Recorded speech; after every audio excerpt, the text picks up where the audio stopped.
Afternoon, good evening, good morning, and good day to everybody.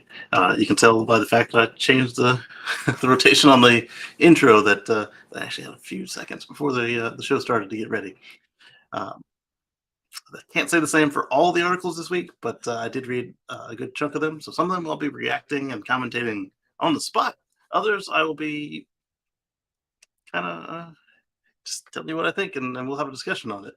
I want to start out with the one of the bigger ones this week was we got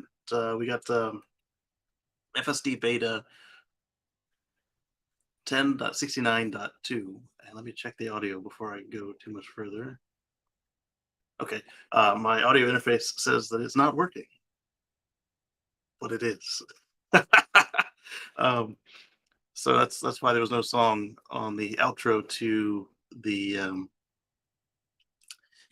what drives the show this week, and why I was wearing these Apple Pods on the show instead of my good quality cans. Not that the Apple Pods are bad, but they're heavy and they don't give me the little bit of feedback so I can hear what the mic is picking up, that sort of thing. It's yeah. All right, so like I said, FSD Beta 10.69.2, got that installed this week.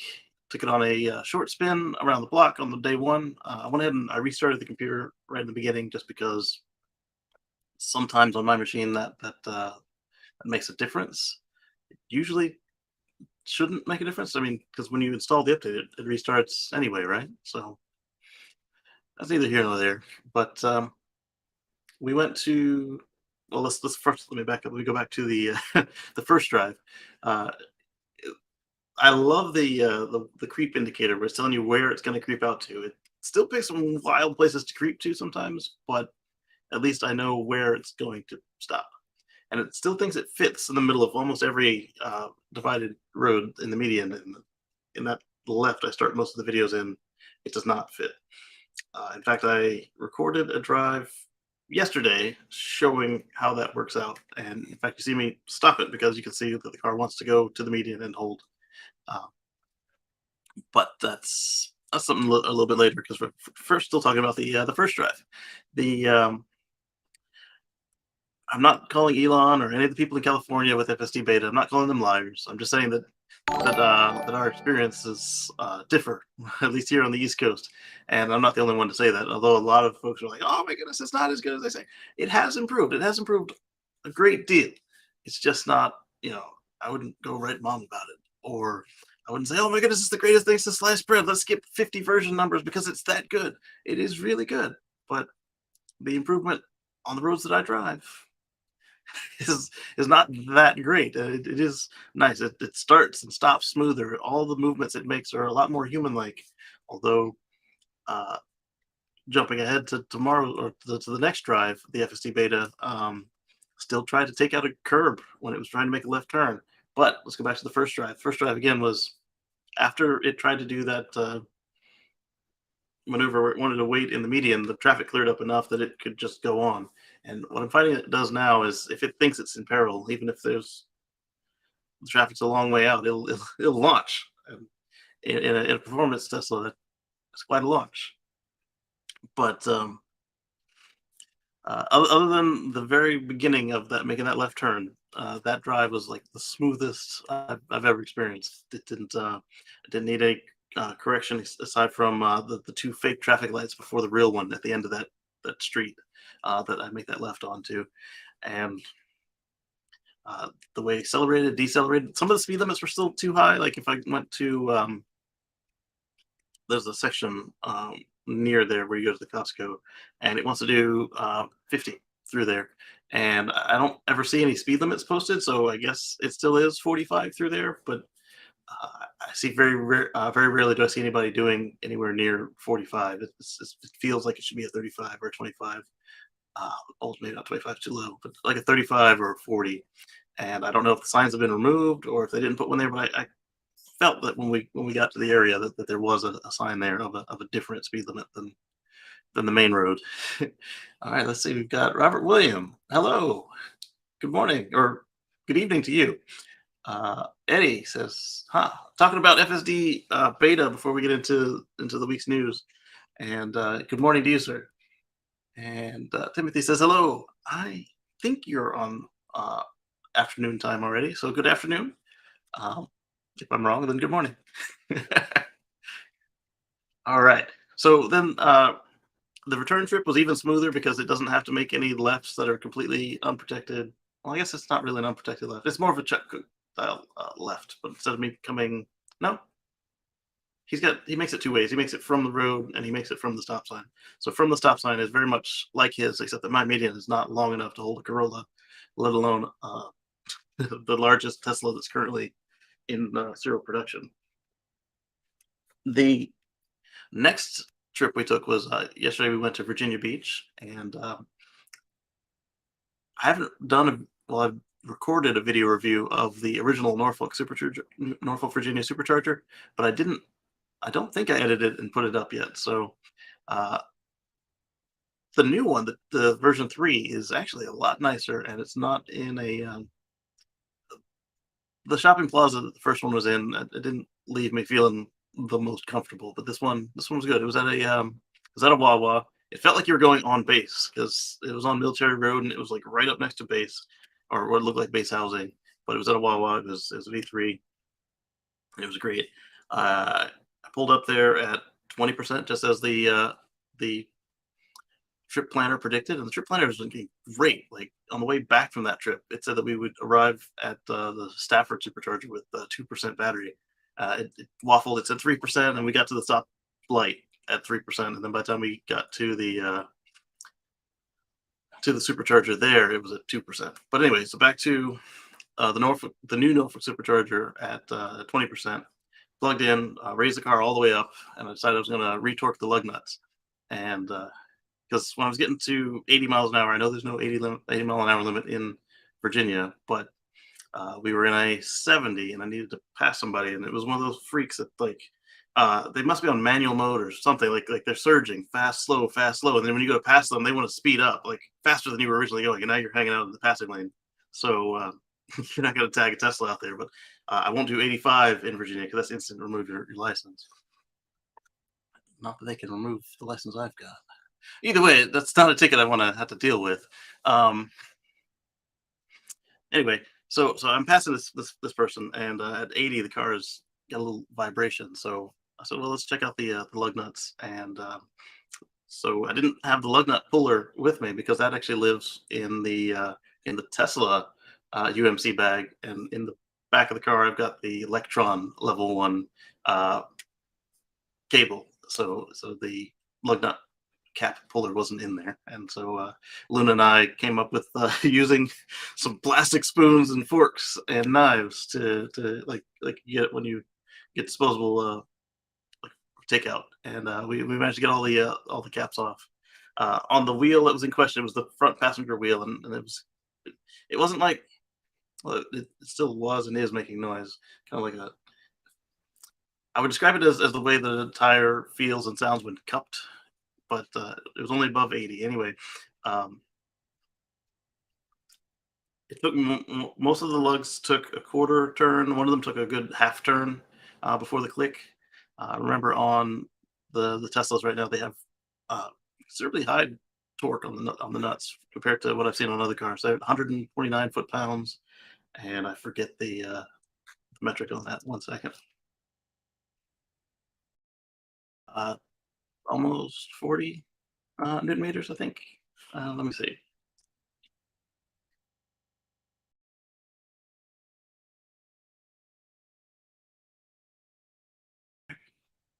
Eh, let's see what happens here. Takes me to a web search. Da, da, da, 175.44 newton meters. I don't.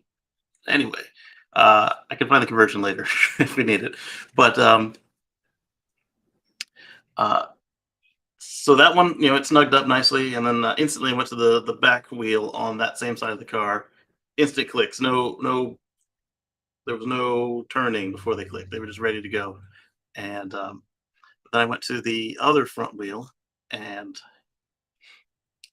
I don't know if it actually had a turn or if what happened next is what happened. So I pulled it out, and the plastic that because these are the non-marring sockets, so that way I don't scratch a wheel, or not that it matters what the lug nuts look like since they're under plastic caps, but I definitely don't want to scratch a wheel with while torquing the lug nuts.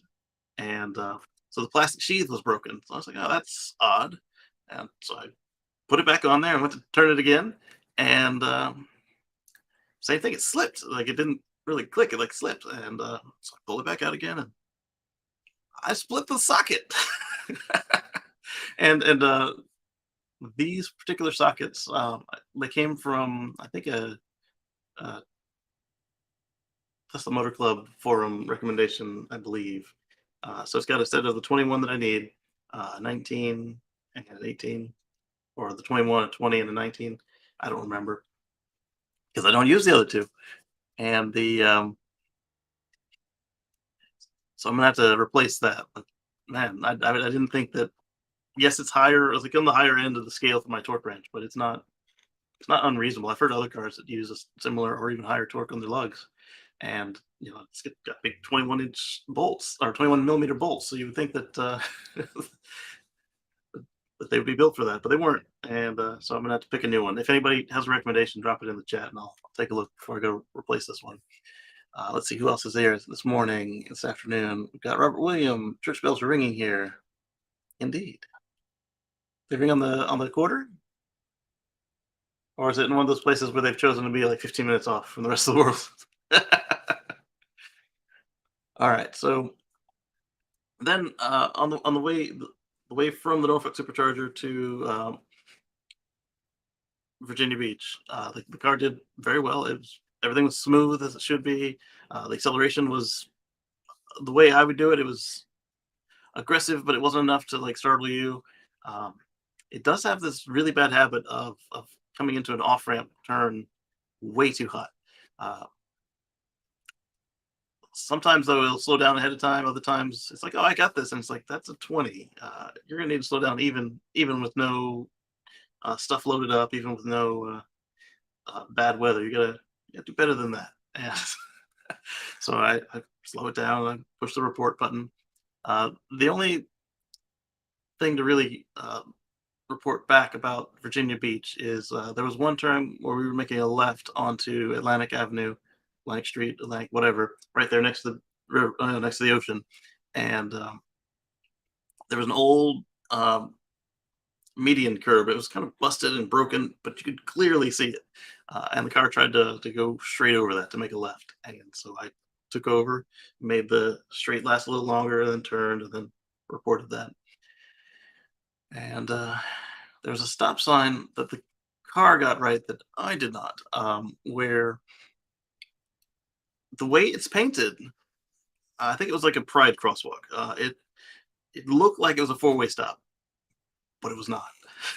It was clearly not. The car got it. I got it wrong, and so that was fun. And let's see, it's the meeting of the Bells Ring Association. Oh, okay, that's kind of cool. They have an event. Sunday is a pretty good time to have the church bells ringing anyway, though, because people expect them. That's cool. So that was my main experience with the FSD beta this week. Then coming back from Virginia Beach to here, the car wanted to stop in Fredericksburg, but that's a V2 supercharger that's upgraded to 150, and I didn't want to stop there because it's like you're almost where you want to be, but now it's a slow charger, and I know that my car doesn't hold. Oh, I'm getting a baby. My car doesn't hold the. Hello, Moto. Hey, Monaco. Hey. I know that my car doesn't hold the 160, 170 for long, but one thing I do like about the V3s over the others is that since the cable and handle are cooled, I get a lot more consistency. So it'll hold whatever level it does want to settle on for longer, and then I'm out of there quicker still, even though it only she's eating a teething hand. um, hold it longer, and so you're not there as long, even though it doesn't hold the ultimate speeds for as long as it could. As if it was one of the new cars like the Raven or the Plaid class or a Model 3 or Y. It's neither here nor there. But the handle gets so hot on the V2s that I end up getting slowed down for no good reason. Uh, let's see. Robert says he sent me a DM. I was already in Robert's DMs, so let's take a look and see. Uh, all right, yeah, I'll take a look at them and see what I can get because well, the nuts are fine. It was the socket, so I'll check and see if that's the socket. Uh,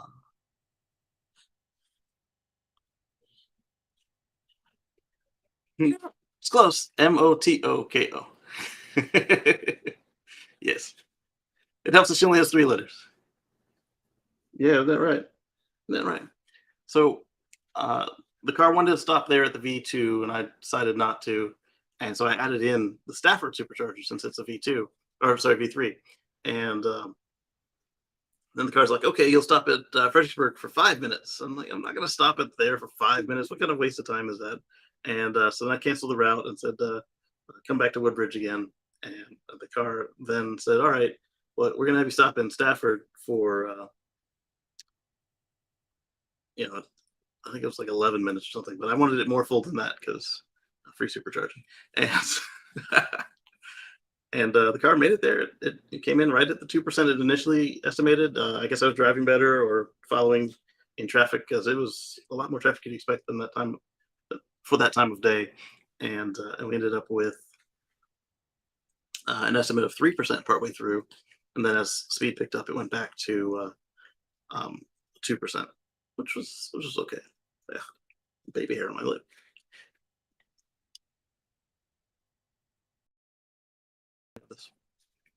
And then did that charge, and the car did very well with the yes, with the FSD beta getting into and out of that station because it's kind of a weird exit in both directions, but worse coming into that exit from the south because it's you got to make a left to make a right, which is and not like a Michigan left. It's like you got to be on the left hand side of everything to make the right hand turn that you need to get into this station, which was also a Wawa. And coming out of it, it was fine as well. And then coming back to the neighborhood, it did great. It still has the bad habit of trying to, if you need to make a left, it'll try to move either to the middle lane or to the right hand lane. Or if you need to make a right, it'll try to get in the middle lane or the left hand lane. And the patch notes called out that they were doing better at this, and I'm not seeing that at all. No, no, it's all right. It's one flip.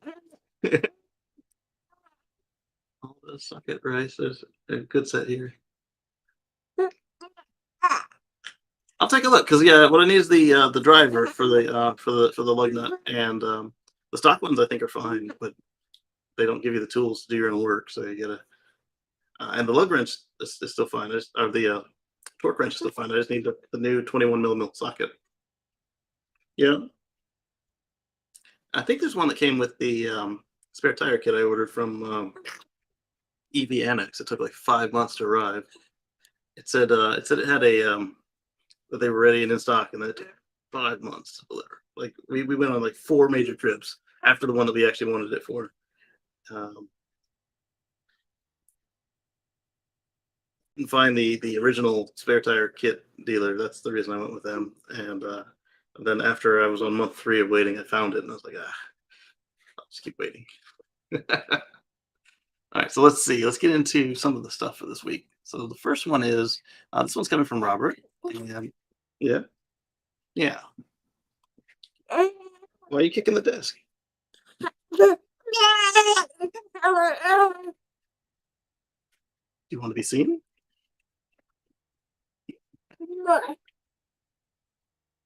Share screen.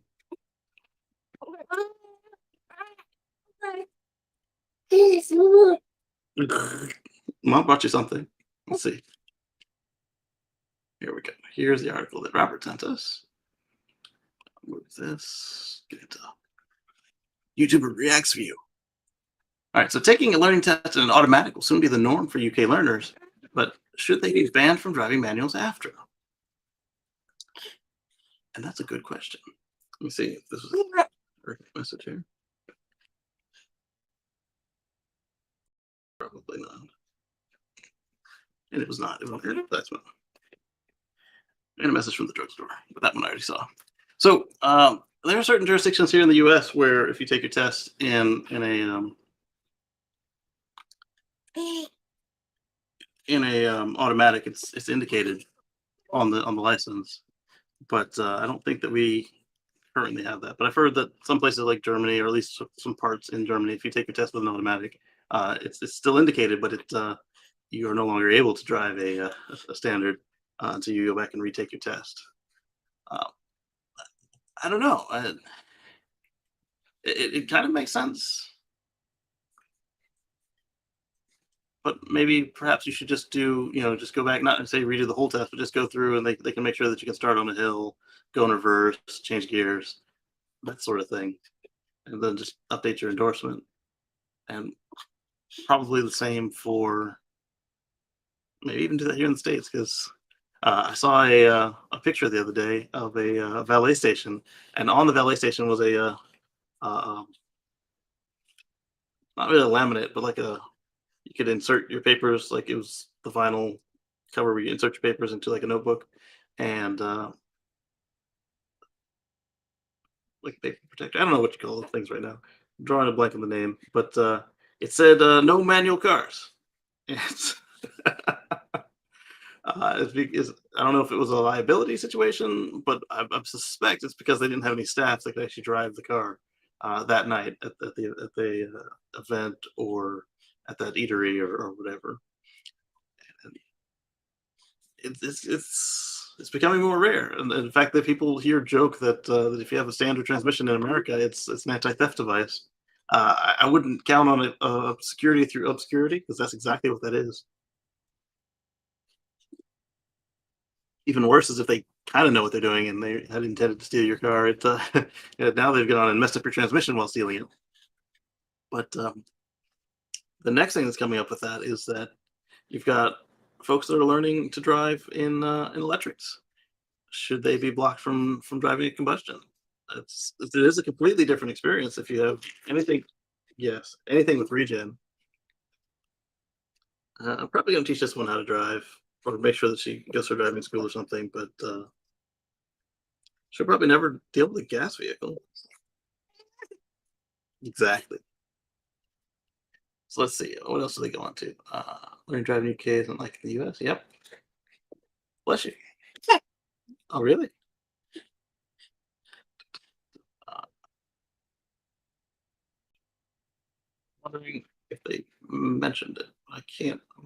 Yeah, somebody wiggling in my lap here. Can't see whether they colored out or not. So let's move on to some of the ones from the other co-hosts. Yeah. What? Really? Right. So first up, Dan brought up that Tesla is going to allow users to vote on supercharger locations. We talked about that on the Tesla Life. I wasn't for this at first, but then uh, if it's a matter of like refining what they're already doing, because they know where the cars are, they know who needs it. But if they say, hey, if spot A, B, or C is best in this town, what do you guys pick?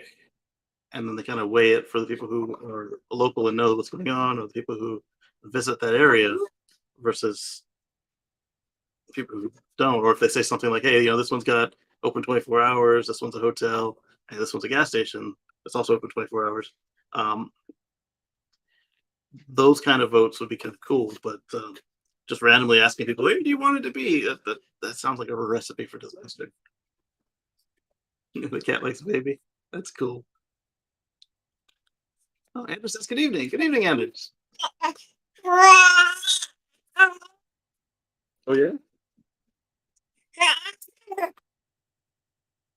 And what happened after that? Here, let's give you this thing that mommy brought you. She brought you a bottle. You want some milk? Yeah. Okay.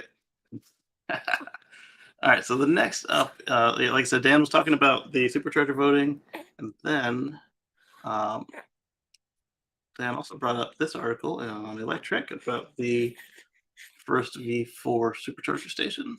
Why can I not paste and go? I copied the link. Copy link. Paste and go. There you go. There was a browser update this morning. Did it give me back tab switching? It did not give me back tab switching because that would be too nice.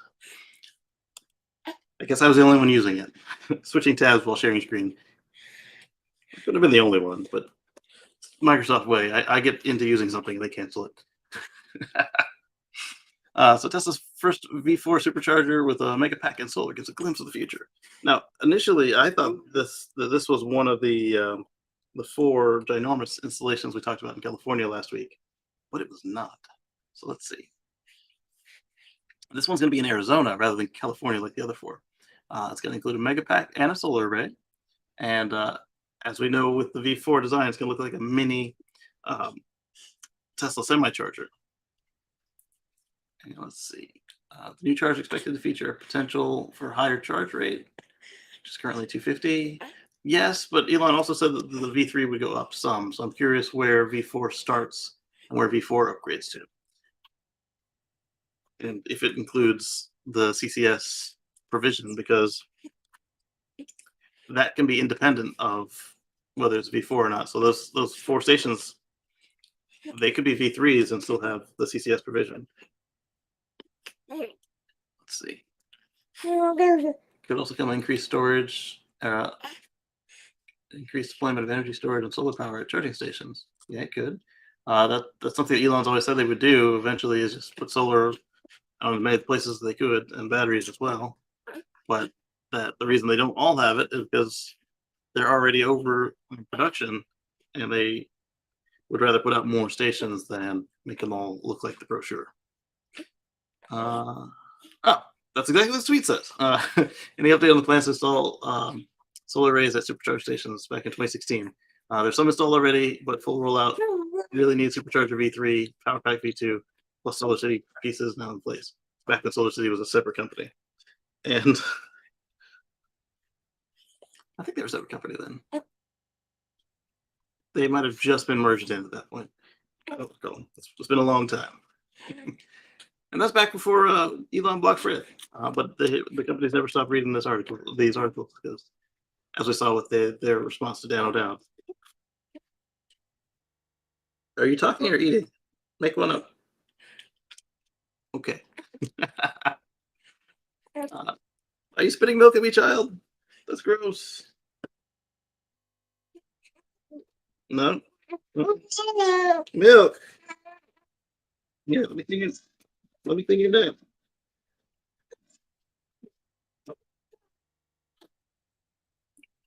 You want to drink more milk with milk rolling down your neck rolls? All right then. They're usually decent for me on Windows updates, Robert. All right, so Marco RP Tesla is really good at finding these plans and parsing through them, and he found out that this Yuma County, Arizona supercharger site is going to be 40 stalls, 4,500 square foot solar arrays, and a megapack. Vacant lot near the Dateland Travel Center, I-8, from South Dakota to Tucson. That sounds like something I can go check out for you guys at some point. Please tell me it's got to pull through. Yeah, it's got to pull through. So yeah, this will make that easy. Are you yelling at the bottle or drinking from it? You pushing it away, or you trying to play with it? Don't smack it. You want it? Okay, here you go. All right. So that's what we know on this V4 supercharger. Let's see what comes up next. Please don't kick the disc down.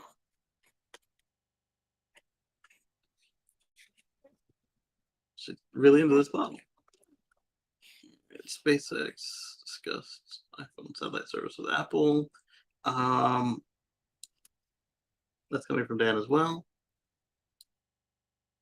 That one I clicked on somewhere else to read it and never did read it. So let's see if we can skim through this. So we know that Apple did not go with SpaceX on this service, at least according to their So the folks who did deep dives into their announcements. So the same way that T-Mobile announced that you can do with every T-Mobile phone, use the Starlink service to do basic messaging and eventually basic phone calls, and then eventually just floating cell towers, falling cell towers. Um, except that Apple's only using it for Find My Phone and or Find My, so you can have your people track you, as well as emergency text messages. They've done compression and scripting to make sure that you can get prompted through getting your emergency handled by the time that one of their satellites goes over and deals with you. Yes, sweetie. You're just spitting milk over everything. Can't just keep giving you this. You get it in your nose, look. Here. It's going over there. You want to stand? Here, you can stand. Do let me use this hand. Need this hand to use the mouse. Okay. So, uh, according to Musk, SpaceX did have talks with Apple about using Starlink for the iPhone's new satellite features. Elon said the companies had promising conversations, adding that Apple's iPhone team is super smart. Okay. For closing, link from space to phone and will work best if phone software and hardware adapt to space-based signals versus Starlink purely emulating a cell tower. Yeah, absolutely. If they speak like a small terminal versus if the satellite pretends to be a cell tower, having native communication will make more sense. That tweet came the day after the iPhone 14 unveiling, where Apple announced its SOS feature. And there it is. Apple partnered with Global Star Inc. to provide the satellite infrastructure rather than SpaceX. However, it's still possible we could see a similar collaboration between SpaceX and Apple in the future, as they've had hopeful discussions. Okay, so that would be interesting. Like maybe they started with Global Star, and since the feature isn't going to be, oh, thanks for the regurgitation. Yes, I wanted a milky on. Yes. Wow, it's a lot. Yeah, let me get your face. Let me get your face. Oh boy. The since it requires the V2 Starlink satellites and they're not up yet, perhaps this Global Star partnership is temporary. Yeah, where'd your foot go? Oh, sorry. The first one of these we looked at was a foot. This one's a hand. You want this? Yeah, chew on that. Oh, you don't want to chew on that? Oh, but you do, just the other digit. Okay, here, you do it. You have hands. Oh, don't flip me off. Here. Yeah, you got it. So anyway, so Global Star has something up now, and SpaceX doesn't, and Apple is ready now. So perhaps this is just the version one, and then as Starlink comes up, and then as they add more bandwidth, iPhone could then say, hey, for additional $5 a month, we've added the ability to actually have a voice conversation while you're in the bush, and have it just be taken care of, which is pretty cool. Although for their customers on T-Mobile, I would say save your money. Really, once the V2 Starlinks start getting launched, why pay for it twice? Should be noted that Apple's feature will differ from T-Mobile's feature in collaboration with SpaceX. T-Mobile's feature will allow for communication between consumers, while Apple's short-link satellite texting service is designed to reach emergency responders only. Well, I guess that's one reason to do it, because they have the prompt and the scripts. But if you already are familiar with dealing with emergency services, like say you're an EMT or something, then that would be a way to save money. Although if you're an EMT, you might have Verizon or AT&T anyway with the like the FirstNet network. Interesting. All right, thanks for that, dude. We'll see what you got next. Ah, this one's coming from Reuters. Well, Dan and Reuters. Let's see. Or Reuters and then Dan saw it. However you want to call it. GM's Cruise Robotaxi will offer driverless rides to Phoenix, Austin this year. Phoenix and Austin. Unless there's a district of Austin called Phoenix, that would be weird. Oh no, okay. So we just have the headline on this because I'm not a Reuters subscriber. Although if Patrick is right about where X.com is going, then perhaps I'll be able to do my pay per article situation. Took my thumb and started just beating it on the pillow and exclaiming. All right, so next up,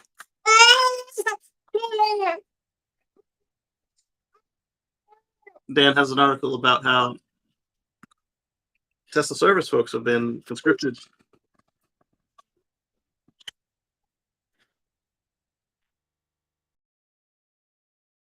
You're not falling. You're in the same place you were in the pillow. Here, clean your face.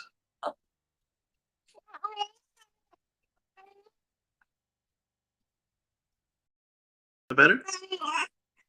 Good.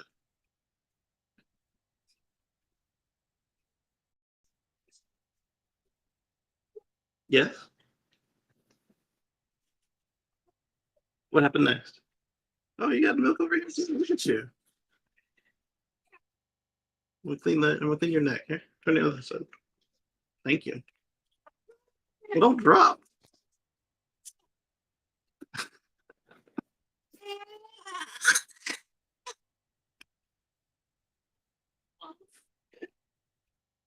Okay.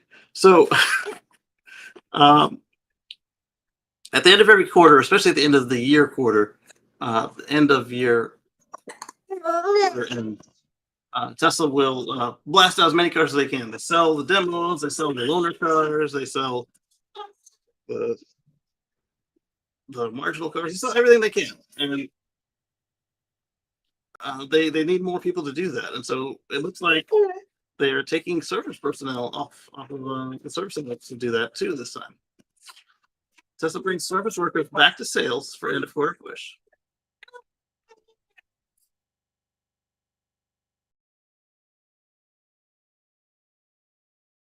It's cool about the free rides. Absolutely, I think that doing it for free is a good way to get people acquainted with it. And then even better is when you do start charging for it, if you charge a reasonable amount rather than uh, the same as Ubers and taxis, because you've got a massive savings by not having to have any drivers, even if you are paying more high-powered engineers or high-powered, high-dollar engineers. You got some lungs, Joe.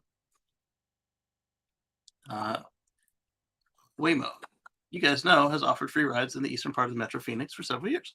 This is true. This is totally true. Would you not pull on my headphones? All right, so that's one good benefit of the Apple Pods is they don't have a cord. Let's see. So I guess you could say Phoenix is a battleground between driverless car services. Absolutely, you sure could. And then it's also a matter of who gets general purpose going first, because that's the gravy. If you don't have to sit there and map out every town, and like if you could just deploy wherever there's customers rather than having to set up everywhere. The setting up is time consuming and resource intensive. But yeah, I ain't. You want milk? Looked like you were done. You were just spitting it at me. Here. Yeah. Yeah, you can. You can do it. Get you. Okay. Um, Sending untrained sales workers to work on vehicles amid crisis. We now learn that Tesla is bringing the workers back to sales for end of quarter push. I'm still curious about this untrained sales workers working on vehicles. We never saw any indication of what they were doing. Like, are they checking your tire pressures and measuring tread depth? Are they being service advisors, taking your complaints and getting them back and forth? Are they the folks you're chatting with on the app? Surely you don't have somebody who's not a certified mechanic working on your suspension and brakes and stuff. All right, so let's go on to the next article before somebody starts screaming again. So Dan points out that there is Tesla will now send you push notifications when the 12-volt battery needs to be replaced from your app on your phone. It's coming in a current or future update. Dan and Omar were talking about New Jersey, and this guy we talked about over on What Drives Us, who has a diesel Ram, and he made them brilliant decision to advertise that he didn't have emissions equipment on his truck when he went to sell it. That's illegal in New Jersey, and New Jersey doesn't play. So they found the ad and told him he needs to come back into compliance or scrap the truck. He said, "Oh, I'm just going to take the tags off it, and it's going to be off road." Yeah, that's it. And that's not good enough for New Jersey. Is they already gave you some instructions on what to do, and it wasn't enough. He turned his place into the DMV. Now it's going to be crushed. All right. So the update says he forwarded the screenshot of his email correspondence with the New Jersey Department of Environmental Protection after this article was published. One states that he cannot transfer the truck's title in any way without returning it to stock. This includes giving it away because them's the rules. Mr. Siebel, as I stated in a previous email, you've been informed on how to comply with the NOV numerous times.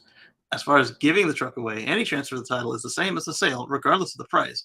And if a vehicle title transfer occurs, it would be considered as another violation of Section 727, subchapter 14.3, 2. Per your request, this is a follow-up email to our conversation that took place on 8/17. As stated in the notice of violation you received on 7/25, your vehicle was identified as having its emissions system tampered with and was offered for sale in violation of 727, subchapter 14.3. Also, as also stated in the NOV, under the corrective actions, your vehicle needs to have the emission system returned to its original certified configuration within 60 days. You stated our conversation that you are unwilling to make repairs to your vehicle. The only other option to have you come into compliance with the NOV and avoid incurring monetary penalties in this matter is to have the truck destroyed at a scrapyard. As I stated in our phone conversation, this is not my preferred option, as the department is more interested in having your truck be emissions compliant than to see it destroyed. But nevertheless, it is your property to handle as you see fit. Sincerely, the NJDEP. So it sounds like he's having a tantrum, or getting it repaired is just way too expensive, and so he's going to have it crushed. He's got it scheduled to be crushed, I think, Tuesday, and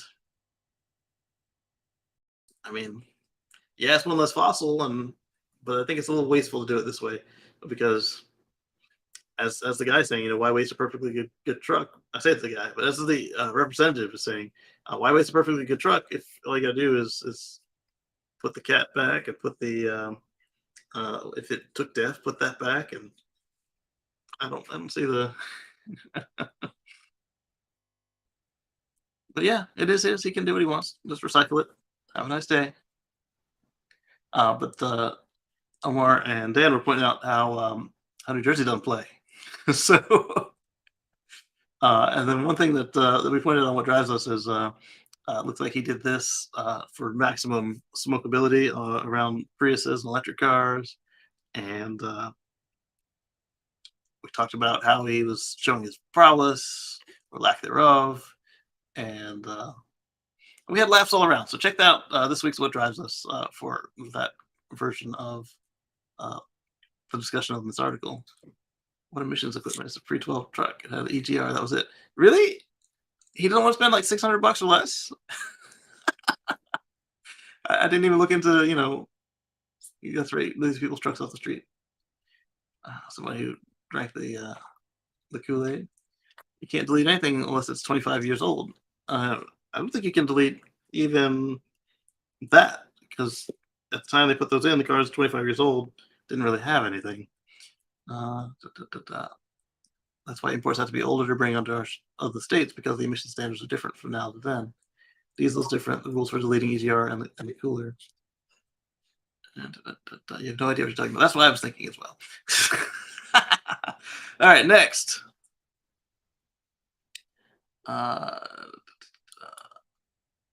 Tesla hires senior government official lead in critical mineral supply chain in Canada. Thanks, Dan. So let's see who we got here. Over the last few months, automakers have turned to Canada to secure critical battery minerals. Yep. Volkswagen and Mercedes-Benz. And then somebody last week we talked about. Cool stuff. This one seems like kind of like the reverse of lobbyists. Like he knows where all the good stuff is and how to get it through the systems. He's this guy. This was one I was gonna skip when I was doing my searches, but Dan sent it to us. Tesla says delays the Steam integration, but still has plans for full video game library in its electric vehicles.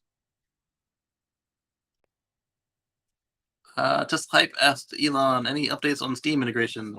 Elon says, I'm testing it in Palo Alto, which is the previous Tesla headquarters. Did I get milk on the back? You want to stand up again? Is that better? That's fine. What are you complaining for? Oh, yeah? Are you sleepy? No. I think you're sleepy. You're just whining. Oh, you want to do it? Here, you can do it. If you want to do it, you can do it. Here. Here's the towel. Now you're breathing on yourself. Hold on. Let me check. No, let me check it.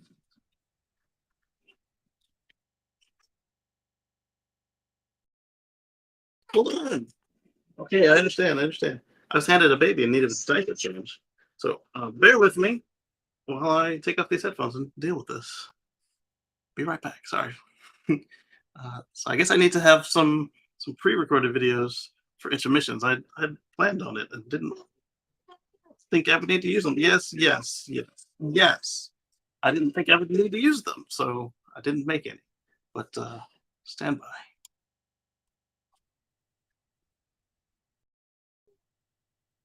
Yeah. All right, let's do this. Come on.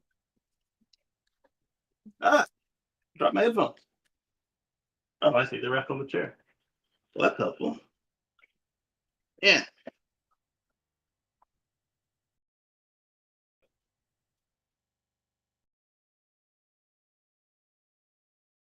Get in there. Good job. All right.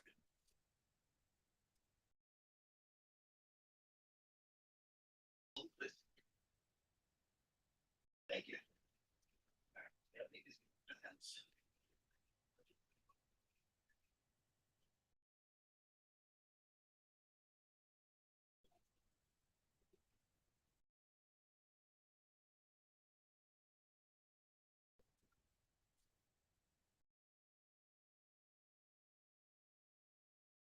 Not careful. Yeah.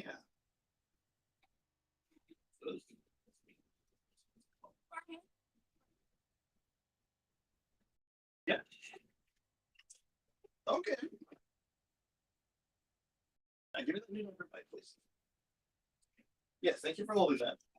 Yeah, good job. Legs up.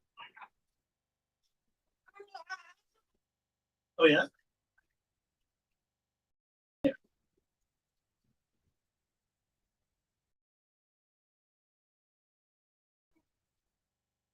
Woo! Why'd you fart now?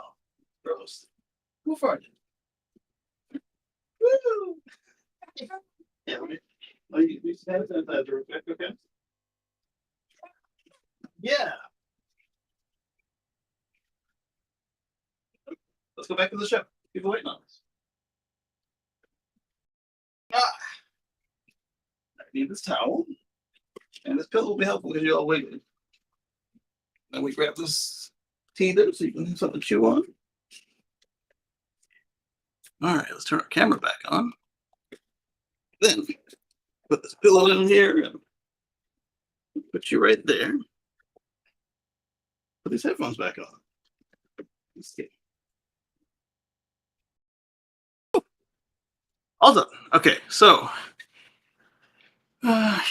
this is interesting, but I'm not holding my breath because it's Tesla promising a future feature. It'll happen, but will it be Christmas? Will it be next year? I mean, how long ago was Plaid announced? 2 years now? So yeah, I don't. It'll happen, but I don't know when, and I'm not holding my breath for it because Elon doesn't know how to read a clock or a calendar, apparently. Not to save his life, anyway. All right. So Dan's also pointing out that Volvo is trying to be first just one time. Well, they were first with seatbelts, weren't they? Volvo Trucks ramps production of its 44-ton heavy-duty electric truck. Uh, what's that? You want your toy?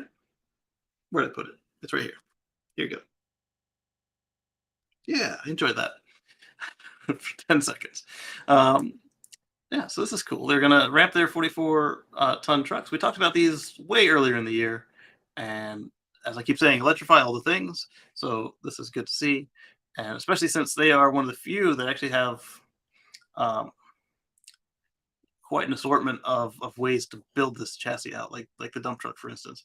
We saw Freightliner with their E Cascadia and was it the E49, the box truck. So those are two other fairly flexible platforms. But thanks, Timothy. I try. Eddie says if pre-recorded videos are good enough for SNL, they're good enough for the Casey show. I think so too. And I've got some stuff that's like I don't know if I want to use like old or if I want to use ones that I haven't put up yet. But I think that especially as she begins to motorize, uh, I might have to have some ready, like, 'cause she rolls over now, like, quick, and, if she ever figures out that she can chain them together, she can do a barrel roll out of places. And let alone if she starts to crawl or walk. Alright, so, yeah, so good thing to see that, Volvo is continuing to electrify all the things, and now they're doing it at a faster pace. Let's see. And we're still waiting for that 200 mile per hour update too. Marcus pointed out in the chat. Absolutely, 200 mile per hour update and the new tires. We got the brakes, which were not on the list at all, and yeah, so not holding my breath. I am excited. I believe it will happen, but when? All right, what is this? It looks like an Instagram post. Please tell me it's not a reel, because reels come with music. All right, unplugged at Laguna Seca. Thank you, Tesla Motors, for providing the ultimate supercharger uh, equipped pit experience here at Laguna Seca. Oh, it's a V3 now. Last time I saw this one, it was either a pallet or a V2. That's really cool. And what have they got going on here? Is that an ice bucket, or is that just a really weird angle of the wing? I think it's just the way the wing looks in the camera. This car can also double as a snowplow in the winter. So yeah, it's the air diffuser. You're slipping, baby. It's because you push back. You need to push back, otherwise you slip back. Yeah. You want to sit the other way? Yeah, we can do that. Okay.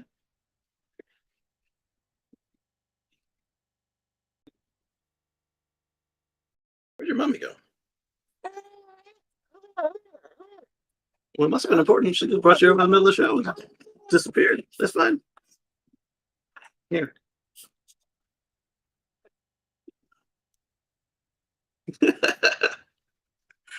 All right. So that's really cool. And I like that they have a V3 supercharger at the track, because that'll make a difference. Ah, look what I found. It's mommy. Yeah, she got diaper change. That's why she's not wearing the pants now.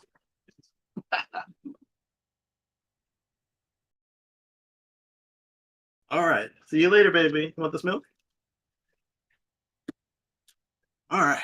So, V3 supercharger. I assume that's why this was in the chat. Yeah, Marcus put that there. Supercharger at the track, and we will definitely be a game changer for my race program. Absolutely.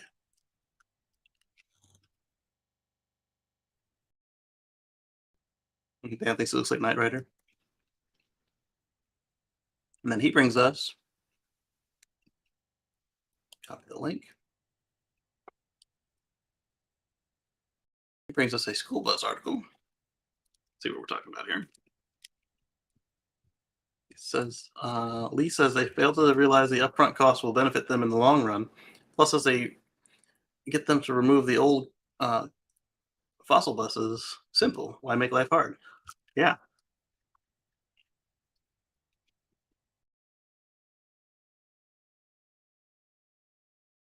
And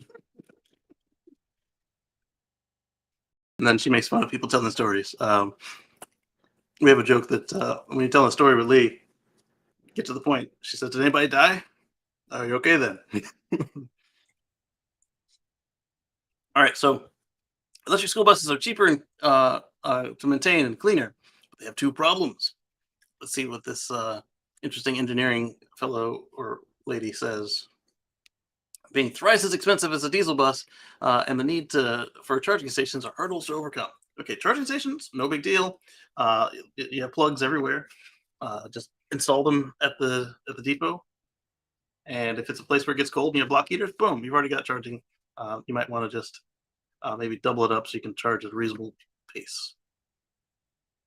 I mean, in the grand scheme of things, getting enough charging for your fleet is a one-time deal plus maintenance on the equipment if you do it right. Let's see. 25 million students, 50,000 buses.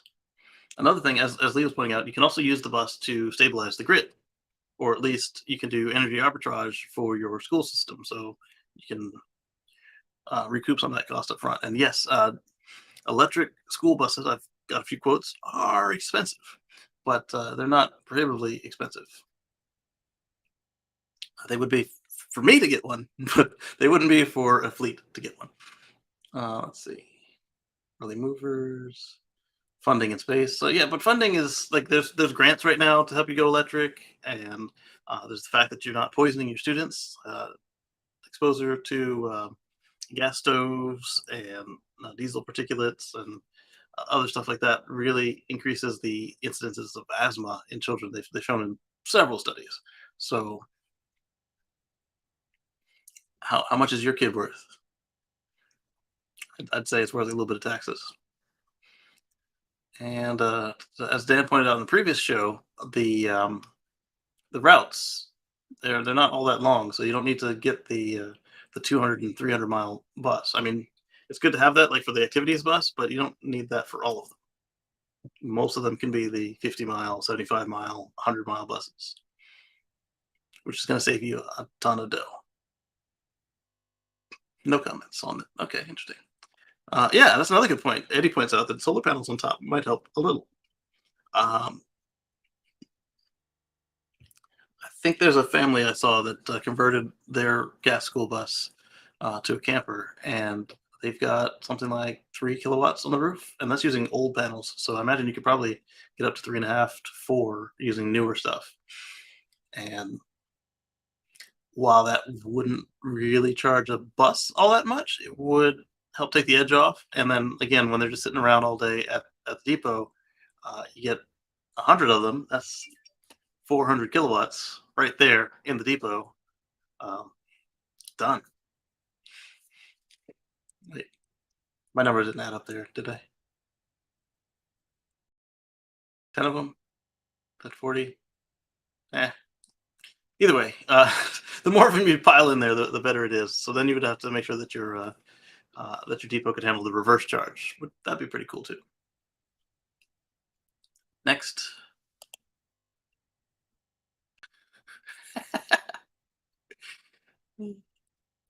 cleaned, went to a factory and saw it was difficult or something. Trainer and driver. Lee is clowning on Omar because the story was still going. As a meme said, nobody died. What was the big deal? Just get to the end. Who did die? And not a Tesla app from Dan showing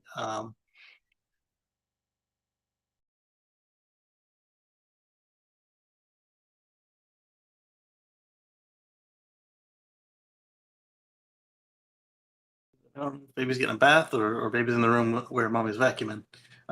Let's see. Um, so speaking of solar panels, Tesla's long-term vision: solar superchargers and solar with power walls. Well, mega chargers, mega packs. So same thing. Da, da, da. Yeah. I would say I agree with that. I mean, again, back in 2016, Elon said this is what they're doing. So here's in 2017, he said it again. Unfortunately, I can't. I can stand at the Tesla Supercharger and see the coal plant. Play the shell game of all you want. These are coal powered. And Elon says all superchargers are being converted to solar and battery power over time. Almost all will disconnect from the electricity grid.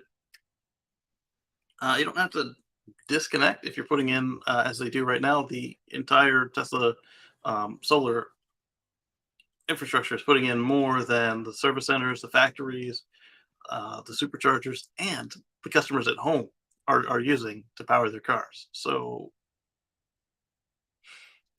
I'd say that's even better than some of what we're seeing with the carbon trade, where there's some folks on the fringe that aren't actually doing anything, but they're protecting forests that were already protected.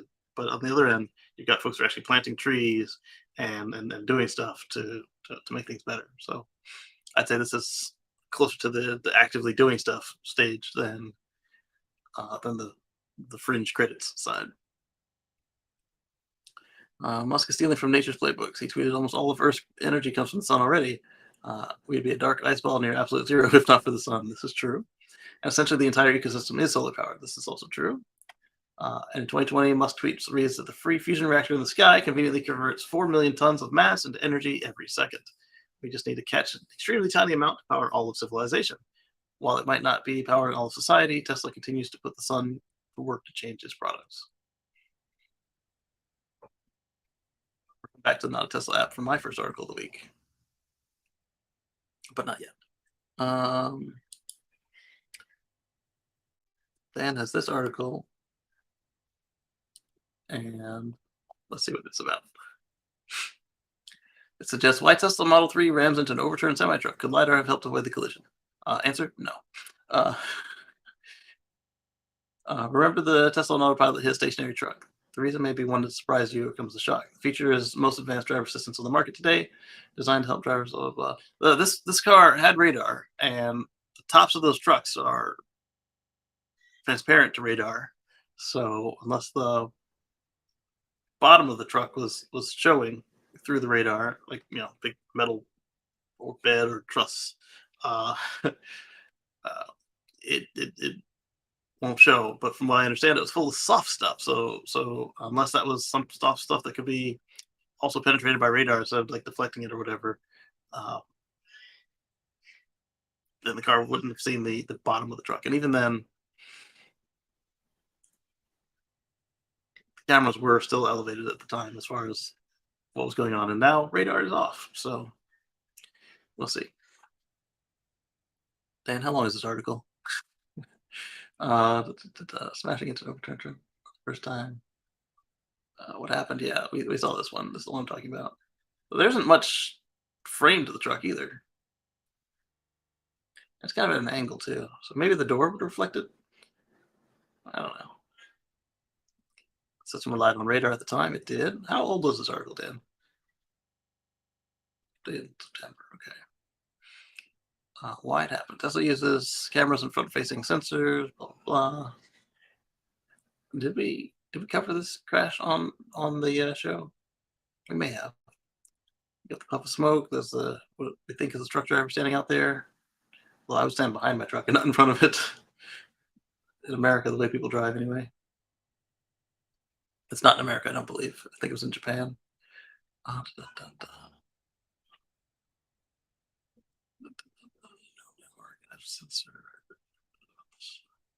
Why don't Tesla install LiDAR? Yeah, why don't they? Because it's expensive and it doesn't give them much. Yeah, some experts have argued it's not necessary, including Tesla and some of the other car companies have actually started removing their LiDAR. Some people are just LiDAR evangelicals. They LiDAR, LiDAR, LiDAR. Why are others doing it? Because it's easy to use. You don't need a neural network to parse what you see. You've got a painted picture of what's going on. Yeah.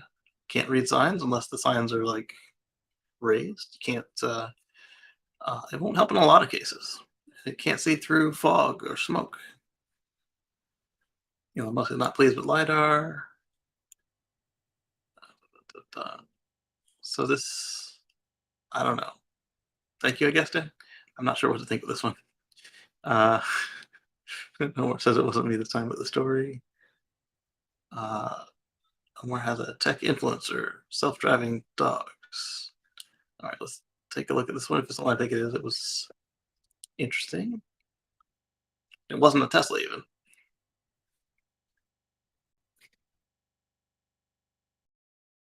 Oh, this one was a Tesla. There was another one that wasn't a Tesla. Uh, that is dangerous. Don't do this. What the heck? This is not a self-driving car. It's not ready for this yet. No, no, no. Is this allowed? No, it's not allowed. Nobody in it. Pull up. There's no. Not nobody. They had to turn the thing on. Try to adjust the volume. There we go. I'm pretty sure that there's nobody in it besides a dog. Look, buddy, where is your? What? This is crazy. There's nobody in there. Is this legal? No. Is this allowed? There's nobody in there, man. Oh my god. Where are you going? Are you going to the vet? Definitely not going to the vet. Oh my god, he's kind of cute. Nobody in it. Pull up. All right, so I'm pretty now, sure nobody in it. Pull up. why is my mouse not hovering correctly? There we go. So let's see. Are they using any of them cheat devices? It looks like there might be something on the bottom there, and it's a newer Tesla. It's got a camera right there, but it's got Chrome, so we know it's somewhere between a late 2016 through a early 2022. And there's another camera there, so it's definitely AP2 or up. Don't do this. This is, if you've driven with the autopilot or FSD at any point, you know the thing is bound to just make a wrong decision at any point in time. Just like, oh, I need to yank the wheel. Like, if anybody gets hurt in this,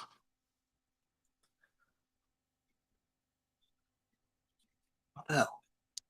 All right, let's get into the comments on this. The guy's voice in the video sounds a little fake to me. People go to extremes to get attention. It is possible that all of this is a setup, but again, it's still not safe. Eyes. Looks like a Texas license plate. What absolute pieces of garbage? Yes. He's on his way to visit his friend the cat. It's a long drive. The cat is serving time in the penitentiary for driving without a valid license. A good doggy. What? Yes, exactly. I agree. One of Norman's students. It had to be a stunt. Made the New York Post. Let's look at them later. Let's see. Austin Police Department's Animal Cruelty Unit is currently investigating this outlandish stunt. There you go. They should revoke his driver's license for lifetime and also forbid him to own any transportation device ever again. Doesn't matter if it's land, sea, or in the air. Ban this guy off the streets. That was simply irresponsible without an end. I don't know about permanently, but yeah, need some cooling off time to learn to be responsible. What does this translate into?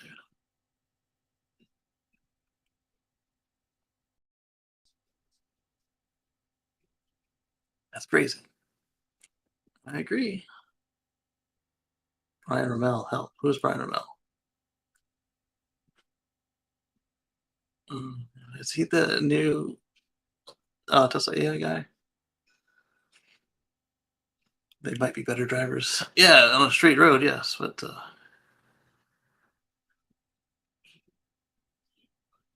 who let the dogs out?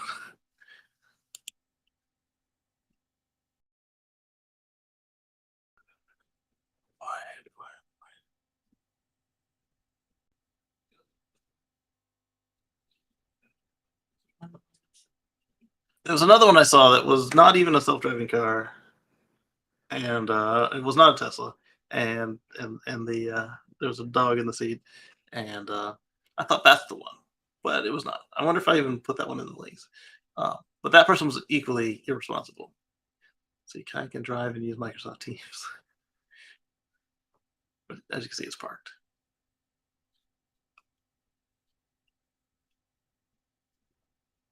Oh, what do you guys think about this? Like, why? Why? Why? It's not controlled by a smartphone on the highway. That's not smart summon on the highway.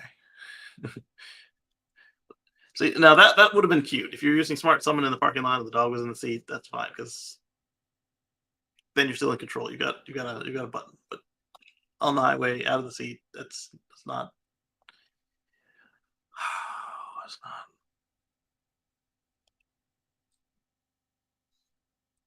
It's incredible. Let's see what the post says. Okay, cool. Was staged. What? Nobody's talking to Google.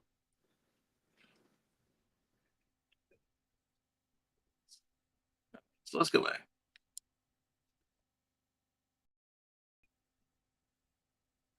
Video was staged. Viral video of motorists encountering a pooch driving a Tesla on the freeway has been revealed to be doggone con.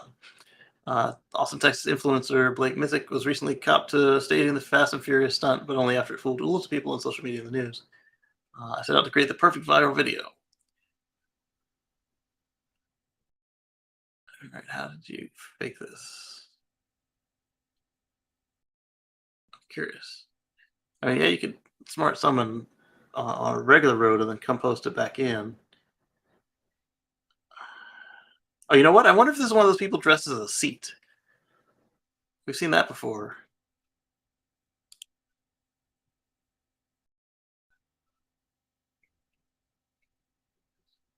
Let's see. Let's see what he says. For the uninitiated, the clip is captioned, this dude's cruising down the road, shaggy dog barreling down the road. It's crazy there's nobody in there, blah, blah.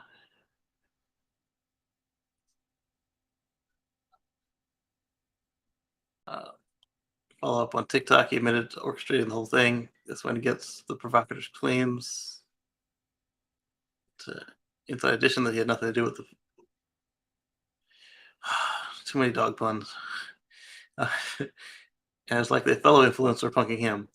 Started a couple months ago. Agency told me I couldn't afford a video that would generate a couple million views. TikTok troll explained the inspiration that made me mad, but really set me off was a guy named Toptickler37. Message everyone said your videos suck. All right. Okay. So in the freeze frame, it could be like I said, a compost. Dog might not be in there.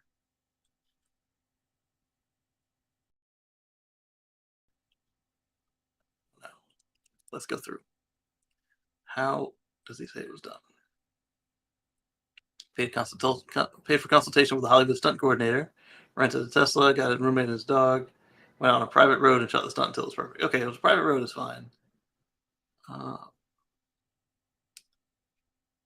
By private road, I mean like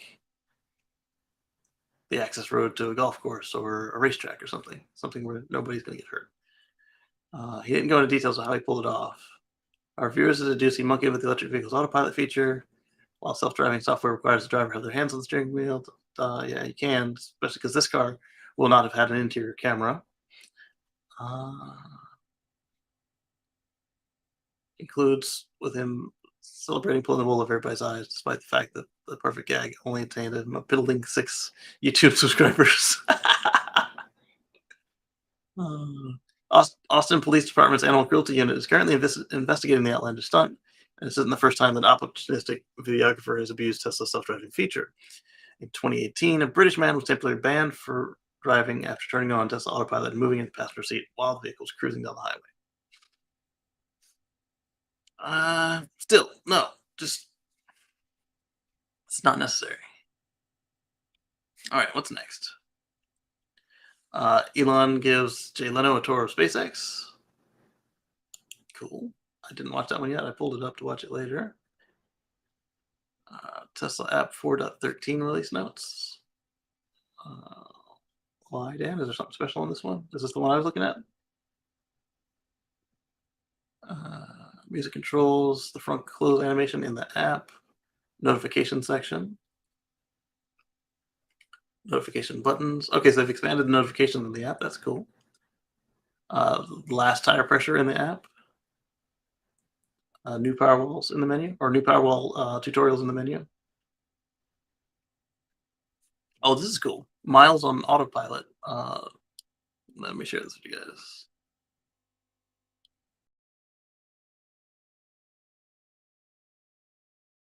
I guess, yeah. So music controls was already there, so I guess this is more. Notification section redesigned. Notification buttons, there's more of them. So we talked about the tire pressure recently. That'll stay in the app with your last recorded tire pressure and when. Interesting, they could all have different dates, but I guess that's possible. New Powerball tutorials. Frunk and trunk confirmation. This one I'm looking forward to. Miles on autopilot, and I hope it's been tracking this like through all time. I'm curious what my stats are.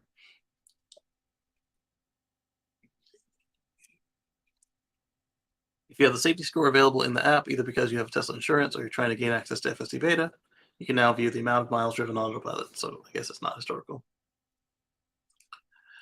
Tapping the eye icon on the right corner will bring up additional details about your distance driven. It'll show you the total amount of miles driven, how many of those miles were driven using autopilot. Interesting.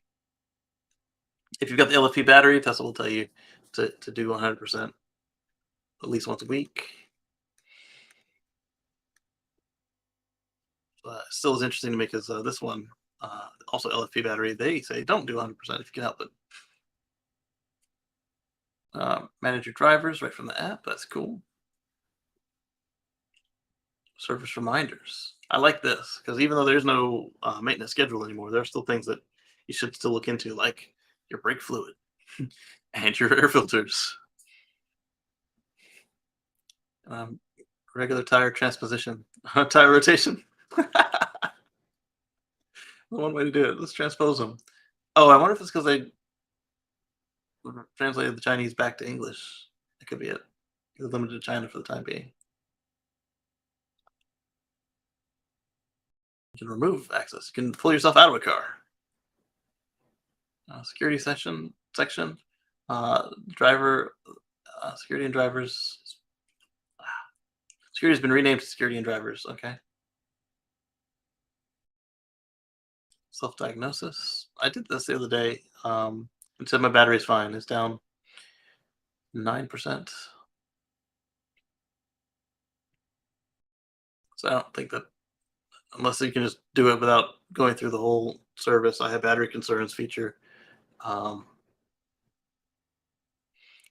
see, minor fixes, and then this is the previous one. Okay, thanks for that, Dan. That actually was kind of cool.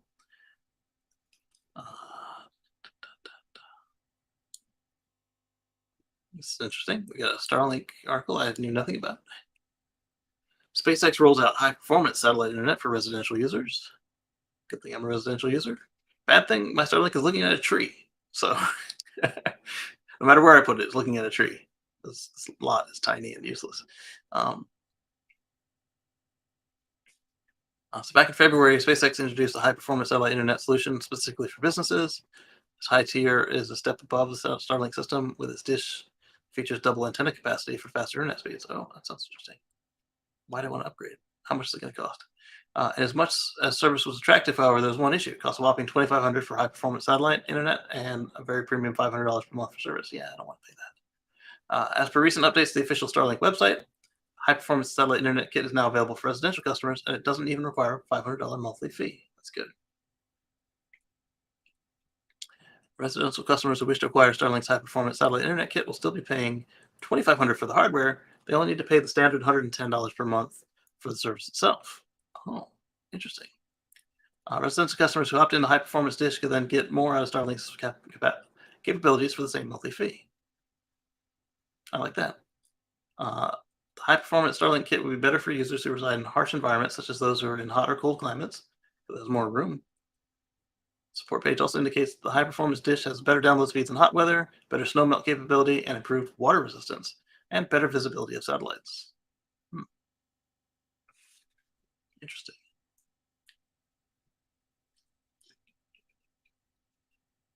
High performance can see 35% more sky, allowing it to connect to more satellites and better serve the users at atypical installations. Unavoidable obstructions in polar, and equatorial regions where there are fewer visible satellites. Mouse is messed up again. There we go. Would convex instead of concave make a difference in the dishes?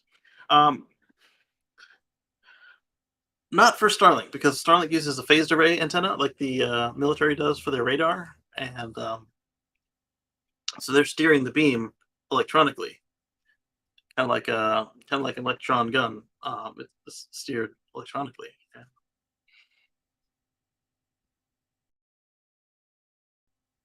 So I'm guessing that they didn't see a benefit into doing it that way. That's what I'll say on that. All right, that's cool.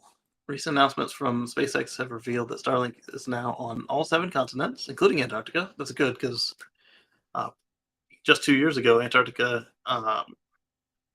they could, like, you could schedule when you'd see a satellite for internet, and you had to schedule it, and it was not the greatest. But now they've got a polar orbit. I'm curious if that means they got regular service, especially because the polar satellites had the laser links. So I'm curious if they just have just real time internet in Antarctica now. That's pretty cool. All right, so I need a new Starlink cable. Do I just want to change dishes?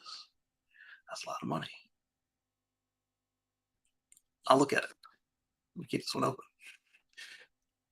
Let's see, duplicate tab. Because 500 a month was not possible, but we'll look into this. This is surprising. Tesla and SpaceX soon. Energy. I wonder if I can turn on roaming when I go on vacation on that one, like I can the little boy. Local internet for villages. Wait on the IPO. All right, let's move on. FSD beta 10.969.3 will be released shortly after AI Day. It's coming from Teslarati, which means that Elon probably tweeted while I was driving yesterday. Let's see what he said. It was Elon.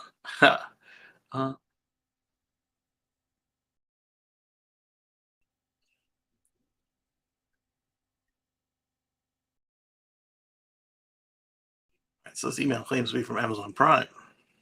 It's addressed to like 1 million people. There's a forced logon on your account that we think is suspicious. We've included the details. It was in Texas, the United States. Verify now. Yeah, that's a fish. Let's see. Report. Phishing.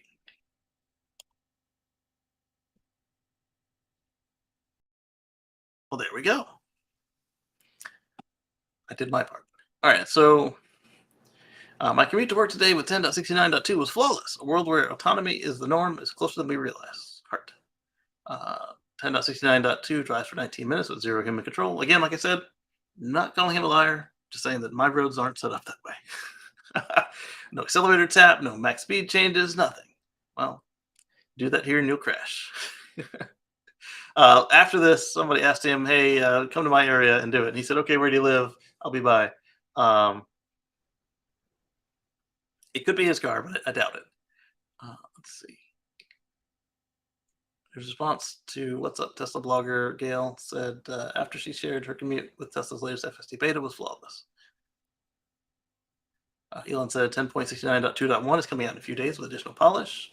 That's why I went ahead and recorded that video yesterday, because I wanted to. I do like to have a video on each FSD version, whether I get to publishing it before the new one comes out or not. Lately, it's been not. And then he says 10.69.3 comes out shortly after AI Day. So hopefully that includes everything that they show us, or a good chunk of what they show us tomorrow. I might live stream, re-live stream that, and we can kind of chat and react on it. But I gotta look at the time that it happens again because it's a work day. Currently, Tesla requires drivers to have a safety score of 95. The new score of 80 will allow a larger number of Tesla owners to participate in beta. Uh, okay, there we go. And then there was me giving them a link to this show, so maybe the other co-hosts will show up. Maybe not.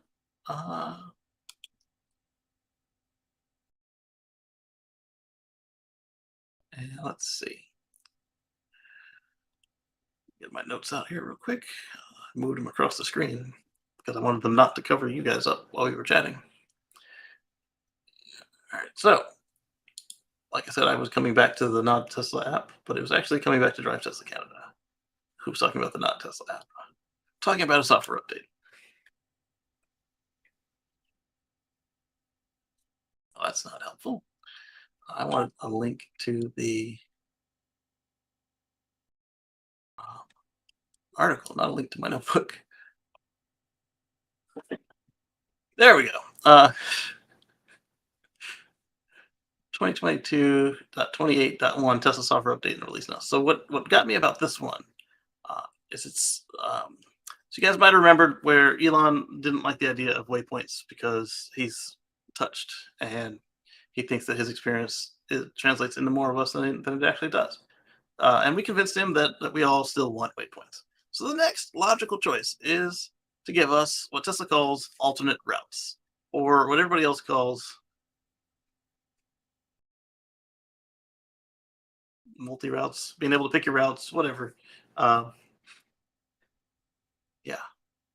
So you can pick up to you can see up to 3 routes when navigating to a destination, quickly compare total travel time and traffic information for each route. And note that the traffic information is only displayed with premium connectivity.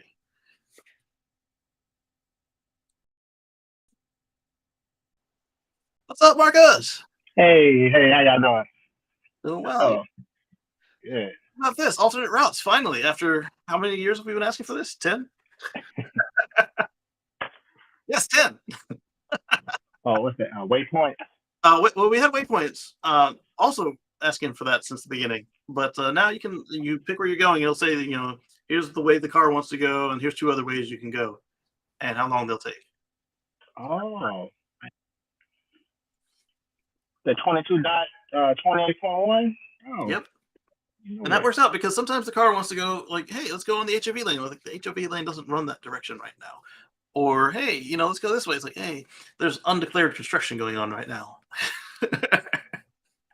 not undeclared, but like they didn't file it wherever the maps vendors pick up that, hey, the road's being worked on for tomorrow and the day after. And right. So the car wants to go right through where there's no road or where it's one lane. You're like, nah. And so now you can do that without having to you could have done it with waypoints, but that was a pain. And now you can just do it without having to go there and then just ignore what the car says. Nice. Status bar comes back to you guys that have the horizontal screen. Theater mode can now be minimized, which is cool. Portuguese voice, but yeah, it was really just the waypoints was the reason I brought that one up. And so we were talking about your photo you sent us of the V3 supercharger at the track at Laguna Seca. Yeah. Yeah. That's a game change. I mean, I would say that's kind of a good thing because we start getting all over, especially when I travel to different tracks. And that'll be awesome instead of trying to use a generator or whatever to keep the car. Right. Well, that's true because before they put the palletized supercharger there, they put a generator running supercharger, and then they put a palletized supercharger, and then I think they put a V2 in, and so now it's been upgraded to a V3. That's incredible. Yeah. Hey, quick. I think I was just had a late night coming from the track, man. It's racing season. But anyway, I saw earlier when you were talking about the 200-mile situation with Tesla. Yeah, that's kind of with the software. It's kind of disappointing because I predicted to buy the Plan Plus initially because of the numbers what it's doing, etc. They said the hardware's there when they cancel that. The hardware's there in the plan, etc. We're waiting on that because that would be a big help for what we do because we can't really get in there. And at least I don't want to go in there. We're not trying to get in there and mess with the car and jeopardize anything, messing the car up with the warranty, etc. But that's kind of disappointing because here we go. They was like claiming like mid of the year, et cetera, et cetera. Here we go, almost, a couple of months, and the year's about to close out. Exactly. Still no proper update. Yeah, car's coming up And on its second birthday, right? Or first birthday for yours. what's that? So the Plaid's coming up on its second year of its announcement, right? And then yours is on the end of its first year, right? I got August, September. Yeah, I got my August sometime. So yeah, I took delivery. Oh, you talking about I took delivery of it? Oh yeah. Both when you took delivery and when Tesla first told us about Plaid. Oh yeah, I got it in my iPad. Exact, because I take notes of everything on my journey here. But yeah, it's just then the carbon ceramic braking. I already have them anyway from the other. Right, and most people already did, but like if you want the OEM kit and you want to use the wheels it came with, that's a fine choice. And as we discussed, it's priced fairly because like with Porsche, for instance, you only get 2 wheels, and with Tesla you get all 4. and the service are not putting it on. So. And the service is included, yes. Elon said he's touched. That's one way to put it. In true grandma form, don't mind him, he's touched. But it had me puzzled. So what is considered mid 2022? Because we almost at the end of 2022. That's what had me kind of, But also too though, they sold a lot of people that car as that was a top speed. Mm-hmm. And now I know and none of them do it. And now they got a little asterisk by now. At first they didn't have that. Trust me, I know. Okay. They didn't have it at first. Yeah, that's one thing. Basically, when you order not only do we suggest, when you see what you want, get it. When you see what you want, before you, or I guess after you give them the money, go take a screenshot of everything in case it changes, because it will change, as we've seen. So yeah, just after you've said, all right, I want this, go buy it, put your down payment down, put your order fee, whatever the case Tesla's doing this week, do that, and then go back and take your pictures because you might need them. And hopefully you don't. I did do that though. It's just in my iPad. I think my iPad is somewhere upstairs or somewhere. Yeah, I did do that, but I actually, because I was going to document how easy it is to purchase a car online, etc. I documented it with my iPad as I was, placing my order on my computer. Went in and blocked my information out.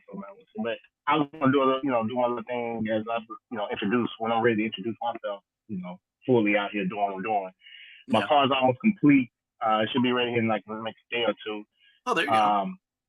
It's just that I took my time with it because, for example, I replaced the seats with some carbon fiber seats, and those factory seats and so on, they got a lot of sensors in them that's really major.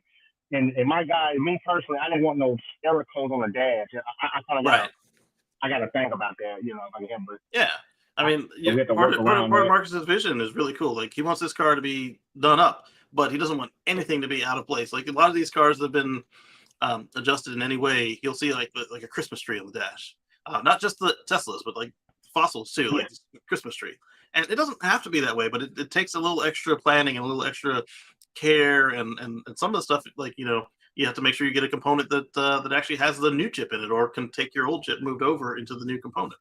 So I applaud that, because it just looks better when you get into a car and it just looks stock and it's ready to go, other than the stuff that you want to stand out, like a diffuser or the new seats. You don't want it to stand out because the tire pressure light is on. Exactly. So yeah. And tire pressure is an easy one. You just put the new modules in the new wheels and tires, or move the old ones if you're never going to use the originals again. I bought brand new. I actually bought the brand new ones because I want to look for my old invoice. At the time I bought them, I put the order in, because I put the order in. It took weeks and weeks for it to get them. But anyway, I got on. It was like $70 each. Now they're like $95 each now, if I'm not mistaken. I remember when they were $25 each. But the new ones now, though, like the newer vehicles are Bluetooth, not RF. Yeah, the new ones are Bluetooth. Yeah. Mine, I don't know if Bluetooth or RF. I know my Kia is Bluetooth. Because I've been through a couple different versions of Tesla, so you have as well. Yeah, but that's exciting. And where was I going next? I had copied something. Let me see what happens if I paste. Paste. I don't know what this is anymore. I looked at it. A new rotary electric contact contact method could radically change the way wind turbines generate energy. Um, I don't remember why I was here. I think this is one that Georgia brought up on What Drives Us, and I meant to read it later. That might be why it's in there. But if the headline's true, that's cool. Let me duplicate this and move it out the way.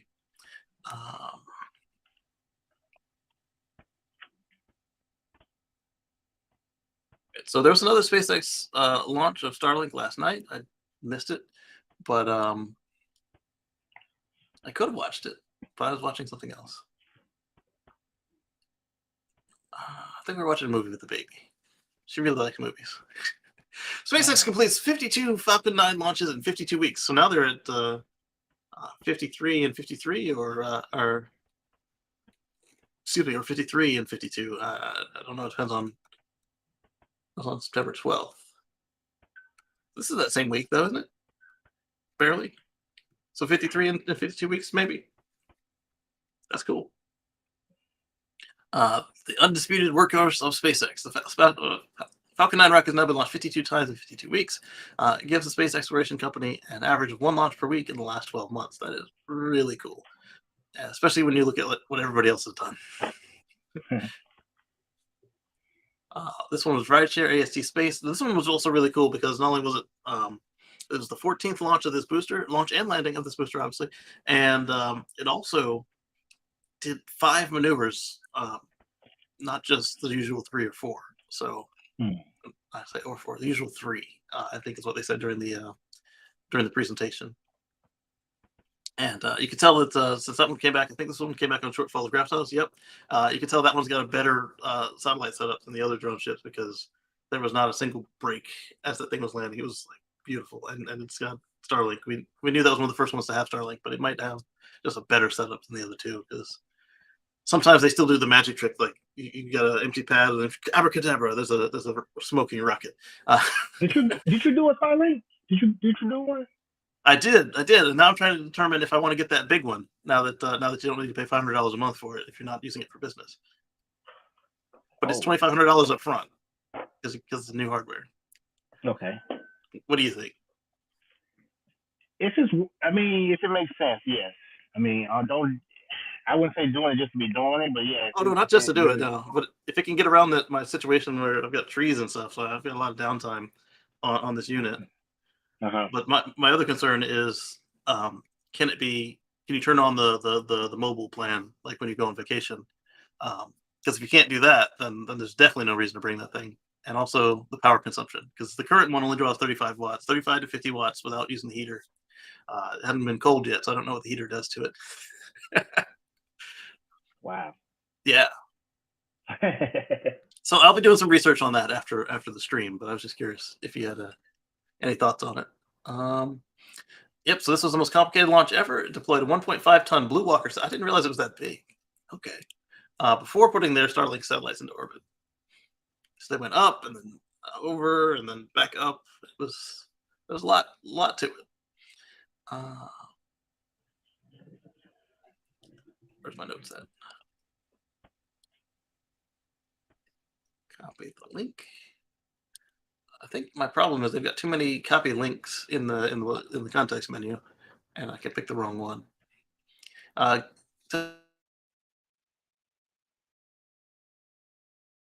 So it feels so if we could do it here in the States, but our rail system here in the States is just jacked. That's why they took the cars off of trains and put them onto trucks, just to get them done on time. But in Europe, the trains run a little better, so it makes sense to take them off of the trucks and put them back onto the train because you use less CO2 per mile, less fuel per mile.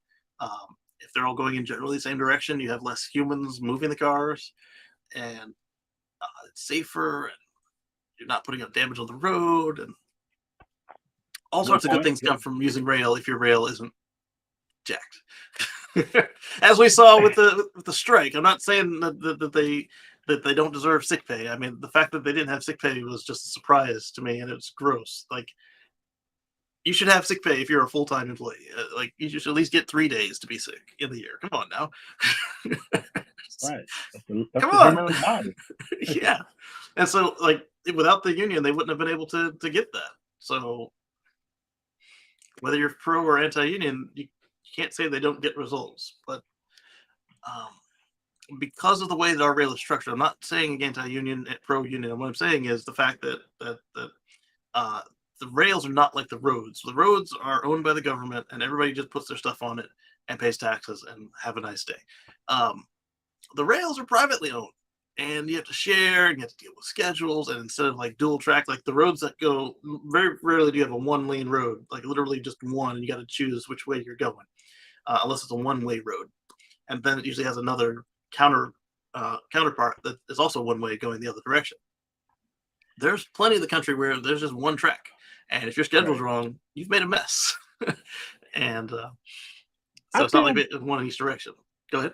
I think this can be a good thing, but also too here in America, let's just be real, man. Come on, I hate to be like this, but think the fact that people trying to hijack a train or get on that, and it's a good idea. It'll work good, here. You know. Huh? I don't know how well it'll work here, but I see in Europe and everywhere else where the trains are like done competently, I can see this working great. Yeah. So it's good on them in Germany, and I'm glad they did it. I was wondering why they didn't do it sooner, and it's probably just a matter of getting everything in place. So kudos, good job. And they went over in this article. They went over some more stuff they did to further increase efficiency and decrease CO2 emissions. So let me paste that in here and send it to you all so you can read that while I go on to the next thing. Copy link, paste and go. All right, so the London Ambulance Service adds 42 Mustang Mach-E's to their fleet. Electrify all the things, baby. Nice. This one actually looks good to me because the fake grill is covered up. I don't like the ones where the body colored grill comes up. I like the GTs where it's like my Model S where it was like a nose cap. Something about this like looks like underbite, like a bulldog or something to me. But good on them. Let's see what they use them for. 42 Mach-E's they've been converted to remove the rear seat to accommodate patients and paramedic workers. These are real ambulances. These are wow. The modification included plastics in some places to reduce weight. The EVs feature LED lighting to draw less power from the battery. The electronics are powered by a secondary battery located in the rear. Operators can monitor battery charge level through a smartphone app. That's cool. Wow. Look, the only question I have there is, okay, you've got the rear seat removed, and you got the rear seats removed, and how much working room do you have there? Did they lower the floor? Or are they like, is the patient right on top of the battery? I'm wondering about ergonomics here, because there's a reason we went from station wagons to hearses to special built ambulances. Right. That's a good one. Yeah, good point.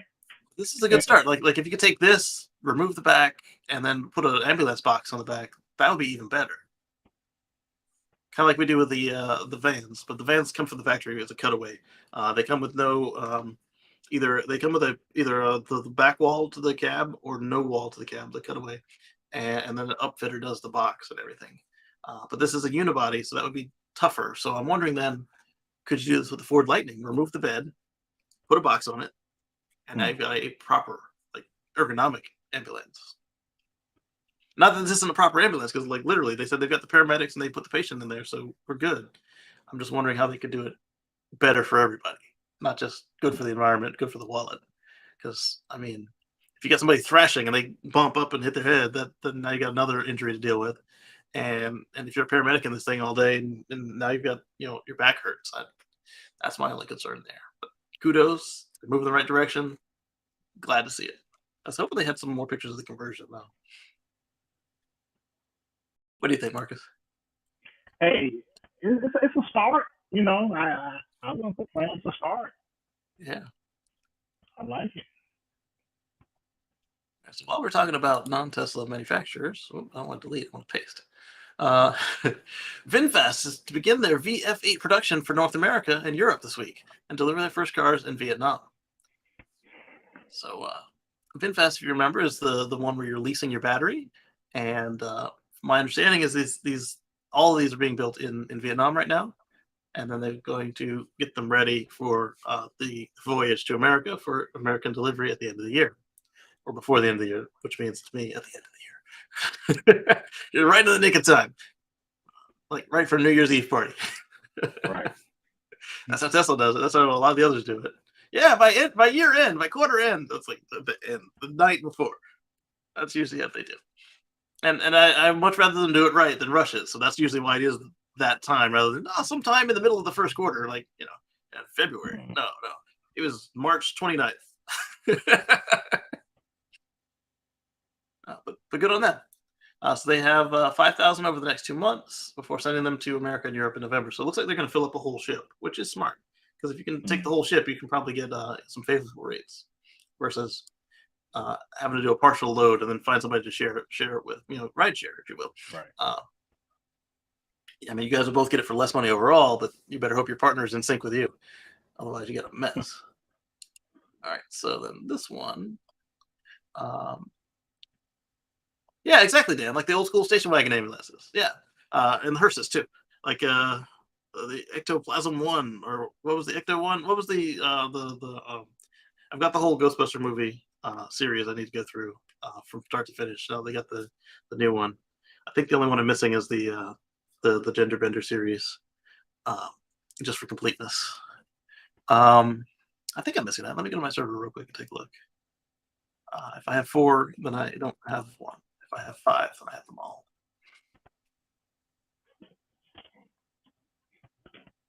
Because I take all my DVDs and shove them in a server. Is Ghostbusters one word? Because nothing came up when I typed in Ghostbusters with 2 words. It is 1 word. Weird. I thought 1984, 2016. So I do have the Gender Bender series. 1989 and 2021. So I've got them all. So we're gonna watch them. We're gonna watch them in order. I have this thing where like I wait for the collections to come out and I just buy the collection. Yeah. But everybody is like apparently ashamed of the other one, so like I had to go get it separately. I mean, yeah, some people were like loud about it, but you put the brand name on it, put it in the box, and if nobody watches it, that's on them. They paid extra for a disc they didn't use. All right, so Dan also says a Hummer EV would be the best conversion for an ambulance, similar to the modification for their HMMWVs. Maybe it depends on how that body is built on the Hummer EV. Plus, it's so darn heavy. I'm wondering perhaps one of the small vans would be better, like because they make the vans and ambulances all the time. So get like a E-Transit or one of the Lightning Motors transits or a Bright Drop, something that's already built to be a van, already built that it could have a cutaway. It looks like the Hummer wasn't really built to be useful or modified in any way. It's a status piece, and it shows. Like they could have made a better truck as it is if they'd made some different decisions. Like just to be a Hummer, like it can go off road better, it can do all this better, but just like the H2, they chose not to. for various reasons, cost, or just because to prove that hey, I've got another vehicle, I can afford to make these decisions to not make my truck capable of all that it can do in this shape, in this frame, with this budget. and hey, at least it's electric now. Although I didn't think I'd see another EV that was less efficient than mine ever. I used to think I had we used to call them fuel sucking pigs. I used to think that mine was that of the EV world, and no, it's somewhere on the bottom end. Yeah. All right, this is a tweet. This is a tweet. What are we looking at here? Tweets from a suspended account. Follow the rainbow, says Robert. There's a pot of gold in that irony, apparently. I wish I remember what was there. I don't know. If you remember, Robert, what was there? I shared it for a reason, but it's gone. Curiosity Science. They're gone, whoever they are. Where are these pollutants drained to? Those vehicles behind. No pollution rate. I don't remember what was here. It was a video of some sort. Oh, and that was from Robert Williams. That's how I saw it. Okay, so let me go back to our DMs and see if it said what it was at the time. Because those don't always get censored the same way when they delete a tweet or a user.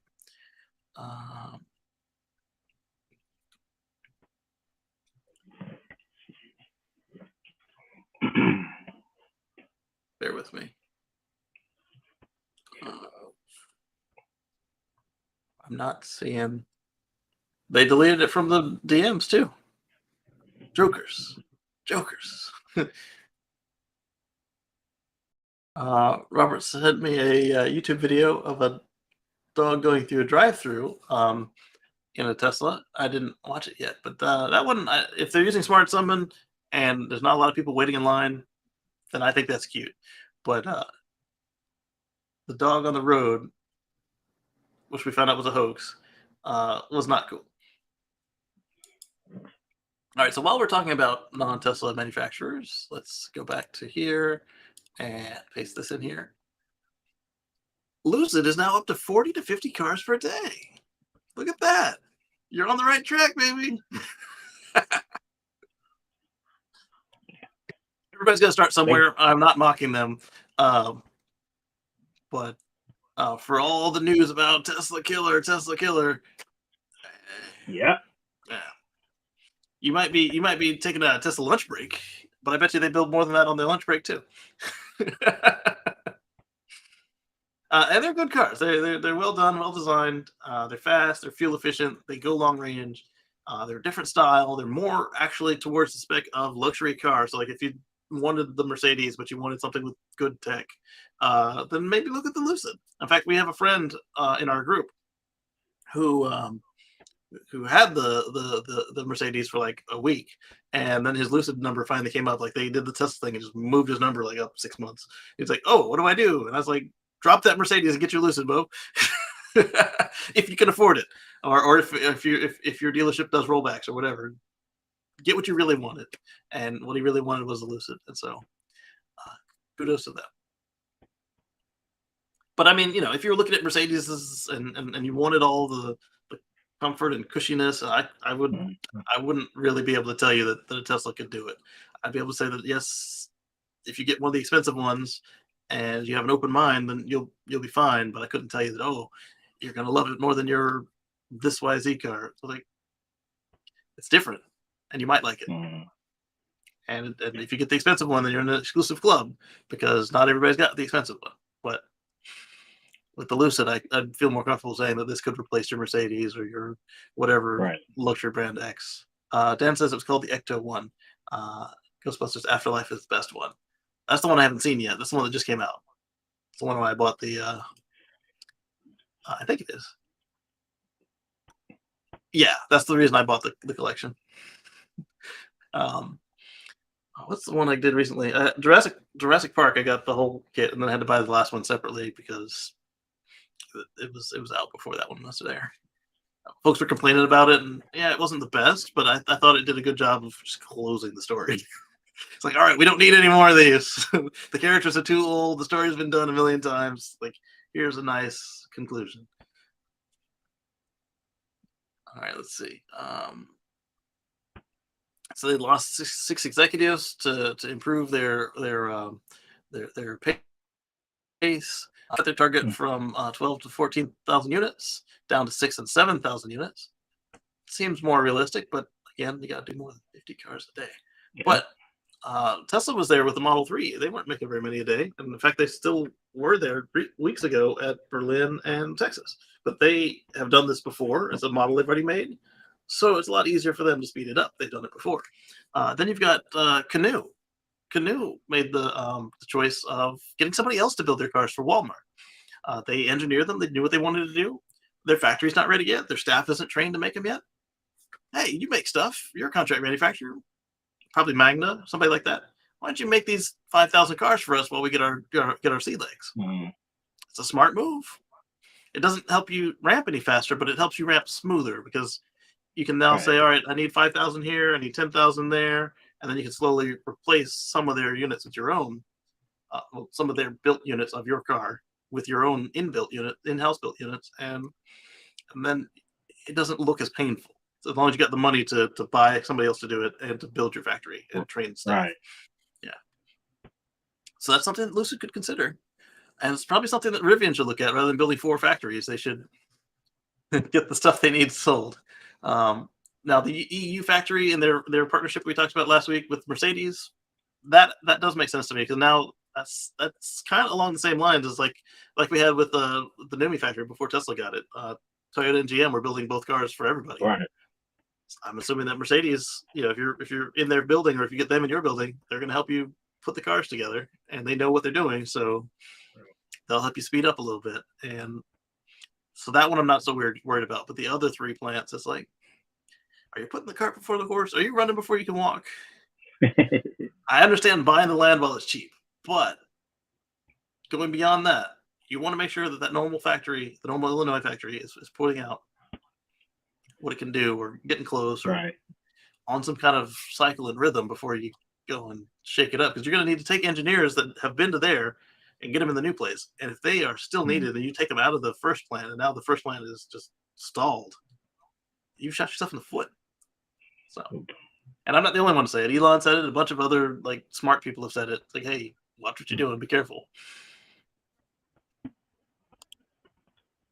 All right. So while we're on the subject of non-Tesla EVs, let's keep going.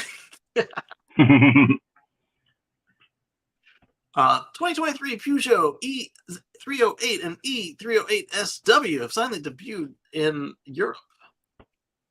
What does they say on the donut? James Pumphrey, he says debuted. They look almost identical to the ICE and hybrid versions we've seen already and boast remarkable efficiency. Well, I mean, it's electric. It better boast remarkable efficiency if it doesn't say Hummer on the front. These don't look bad. I like a good station wagon, personally. And of course, always love a hatchback. I prefer a hatchback to anything with a trunk any day of the week. Unless it's like a stretch limo. But like even then, a hatchback stretch limo I think would be cool. All right, let's get some deets on these things. 54 kilowatt hour battery packs. Okay, it's very European. 400 kilometers or 250 miles on one charge on the WLTP. So what, 200, 198 or so? That's not bad because they are smaller, lighter aerodynamic cars. That works out. Similar to older EVs for the manufacturer. That's why I was kind of sneering a little bit because their last batteries were 54 kilowatts and they got like 100 miles. Says the battery packs equipping the 308s are a new generation featuring a new chemical composition of 80% nickel. Oh, good gracious. That's high nickel, all right. Wow, they learned from Tesla. Elon had that battery day presentation where they're high nickel, high nickel, high nickel. That doesn't get much higher than that. 10% manganese and 10% cobalt. So they still have cobalt in there. So they're not entirely operating off the same playbook. It's still 400 volt, allowing for maximum charging speed of only 100 kilowatts. Wow.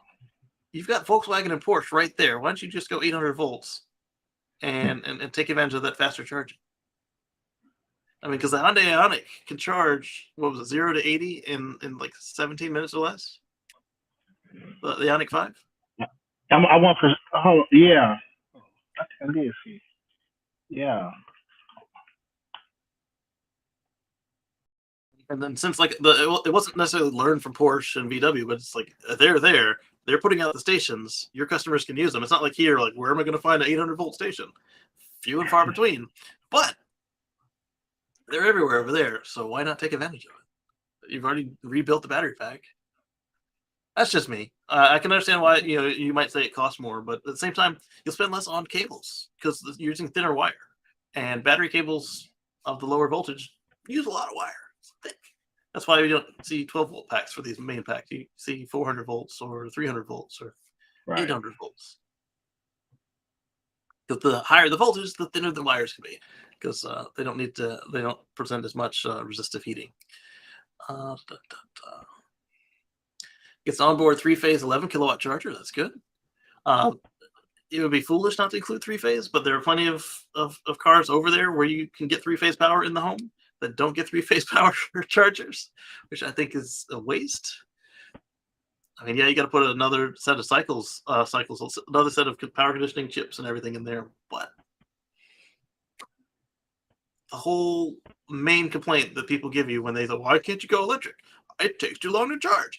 Well, if you throw away a whole phase of electricity just sitting right there, it's going to continue to take too long to charge. But if you use everything available to you, like, oh,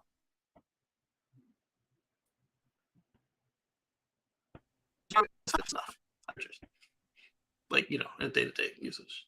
If you're going to leave home, you need an infrastructure to leave home with. If you're going to go on vacation or something. Right. Or if you're going to do like my planned project.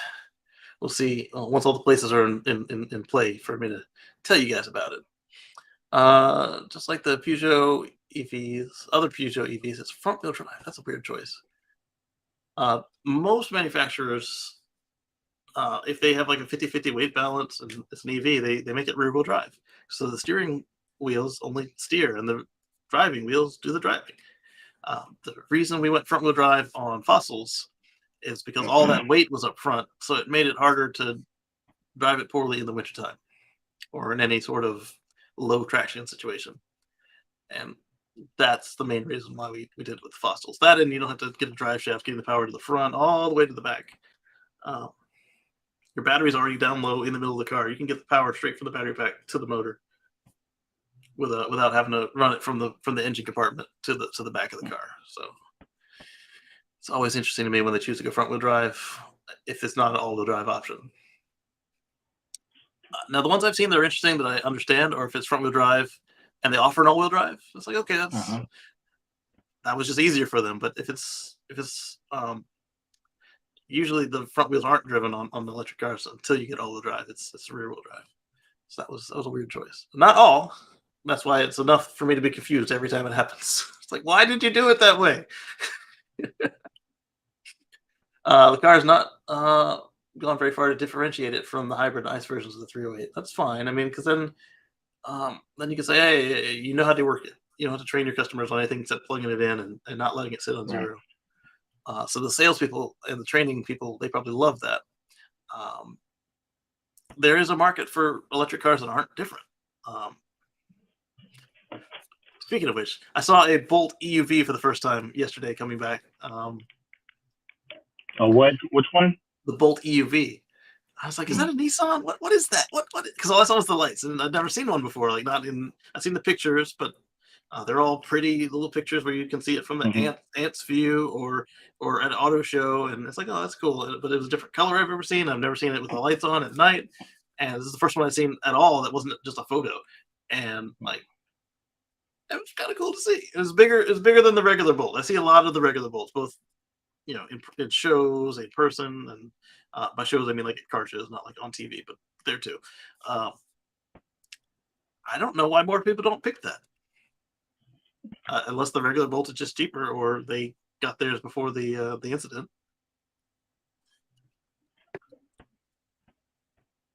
He was talking about getting a Bolt EUV. I think it's a good choice. Let's see. I'm scared about those startups not having enough parts. That's another good thing to consider. How well will they be able to get service? Like, even if the company goes out of business, will you be able to get a mechanic to just do the work for you? I've seen a few. I'm thinking about getting one in January. See? Look at that. All right, so what is this message here? Oh, this is a good one to share. I pulled it up to share, and I just never did. Let me clean this up a little bit here.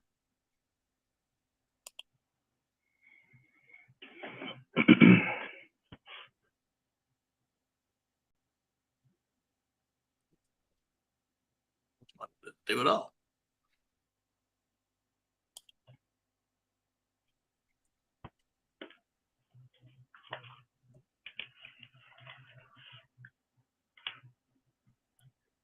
How do I fix that?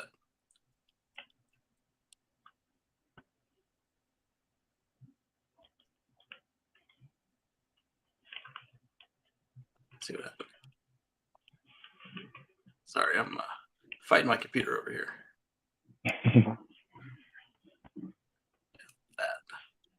There we go. All right, let's copy this. Over here for you guys to see. Here's why 1,000 sheep on a Colorado solar farm will be a win-win. I don't remember sharing this with you guys, but I knew I meant to. Denver Guzman Energy almost didn't get approval for a solar farm it's building in western Colorado, but when the wholesale power provider agreed to add irrigation to support 1,000 sheep and possibly host beehives, gained almost unanimous approval from the Delta County, Colorado's commissioners. And we've seen this before, where when you put solar panels up with other agriculture, not that solar panels are agriculture, but like when you have a farm that does more than one thing, not just a solar farm, it's a strawberry farm or a goat farm or a honeybee farm plus solar, it's a lot easier to swallow because now it's producing clean energy for the people, and the panels are actually helping your agriculture or your livestock to survive the environment. This is helping their water from evaporate, keep the water from evaporating. It's giving them shade, especially for a plant that needs shade like strawberries, or animals like the goats. They don't want to be out in the direct sunlight all the time. So you give them something that they can shade themselves when they want it, and it makes life easier for everybody, and it's more humane. So this is an 80 megawatt farm. When it's complete, it will be Colorado's largest agrivoltaic installation at $80 million. It will sit on 383 acres and generate more than 194 megawatt hours of electricity annually, which is enough to power 18,000 homes. I love how they always measure it in tens of thousands of homes. Or, in my case, it would power my vehicle for 100,000 miles or so. Let me see. After the trip to Colorado to South Dakota, I did a summary. I showed it to you guys last time, but I took a screenshot this time. I have burned in this car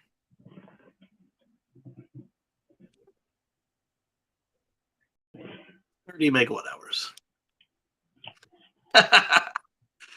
So yeah, you can power my trips for hundreds of thousands of miles.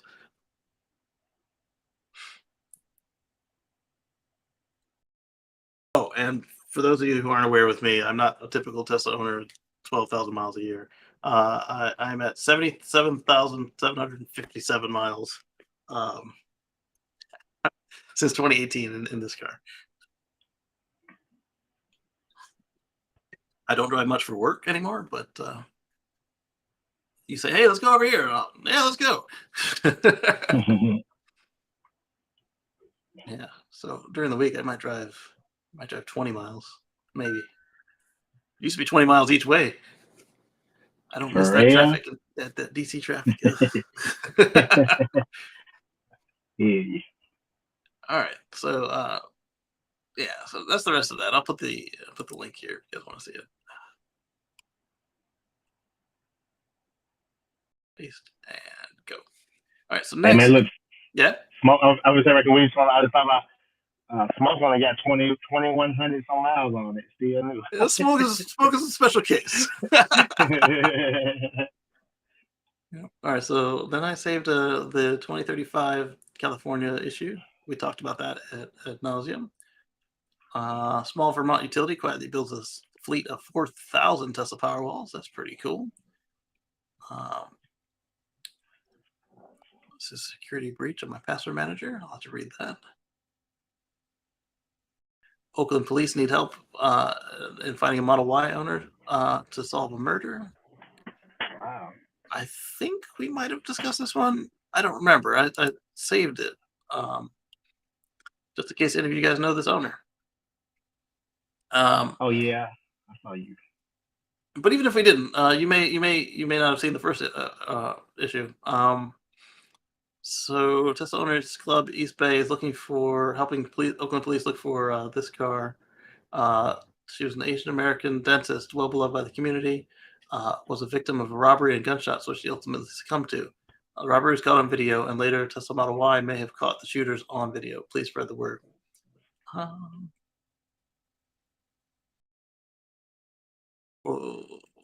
What's the police? They won't show anything terrible, will they? I think they're going to show the car, hopefully. Or are they going to show the robbery? They're showing the robbery, aren't they?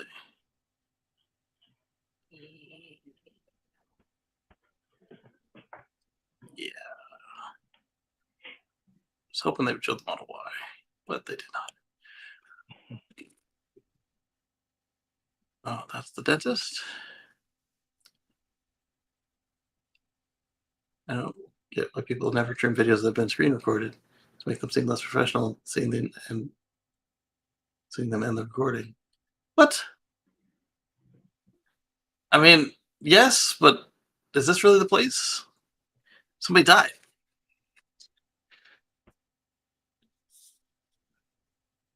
All right, so moving on.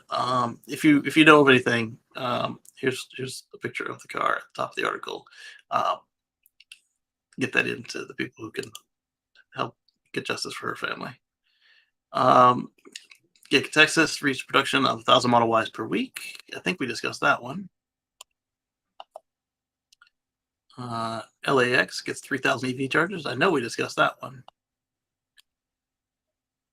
And the Boring Company adds a Polaris E6 ADA vehicle to its Vegas fleet. I think we discussed that one on the Tesla Life, but I don't believe we brought it up here because of where it was located in my browser. All right, so that's not a Model Y, 3, or X, but it's in the boring tunnel. So they've removed some of the seats from this vehicle to make it easier to load wheelchairs and companions. Wheelchairs, their operators, and the wheelchair operator's companion. So at 34 miles an hour, it fits just fine in the boring loop as it is. But I'm curious what they do as the boring loop continues to expand. They're going to need to go faster, and they're going to need to be able to automate it. But right now, none of the boring vehicles are automated, so that doesn't matter right now either. And I'm glad to see they're making it accessible to all. And I'm surprised that it took this long. I'm wondering if they were trying to do it another way and it just didn't work out, because I thought they said that they made accommodations in the Model X's for disabled folks, but either they were deemed insufficient or they needed more capable vehicles as far as like the number of them. I'm curious. Some Redditors in our Boring Company speculate the Polaris is mainly used for persons with disabilities. Many people pass through the Boring Company's Vegas tunnels now. It seems appropriate that the company ensures all passengers are accommodated. Yes, exactly. It's a public service once it's no longer just for the convention center. But even then, you still want to be ADA capable. Will the Boring Company always use Teslas? That's a good question. It's a separate company, so they don't have to. But it's a Musk company, so it would be smart too. Right. Good point. Little thought experiment. Adding the Proofrock 3's official TBC specifications, Boring Company could dig at 5.84 million kilometers of tunnels annually if they had 10,000 of these machines in operation. This is without a single person working in the tunnels.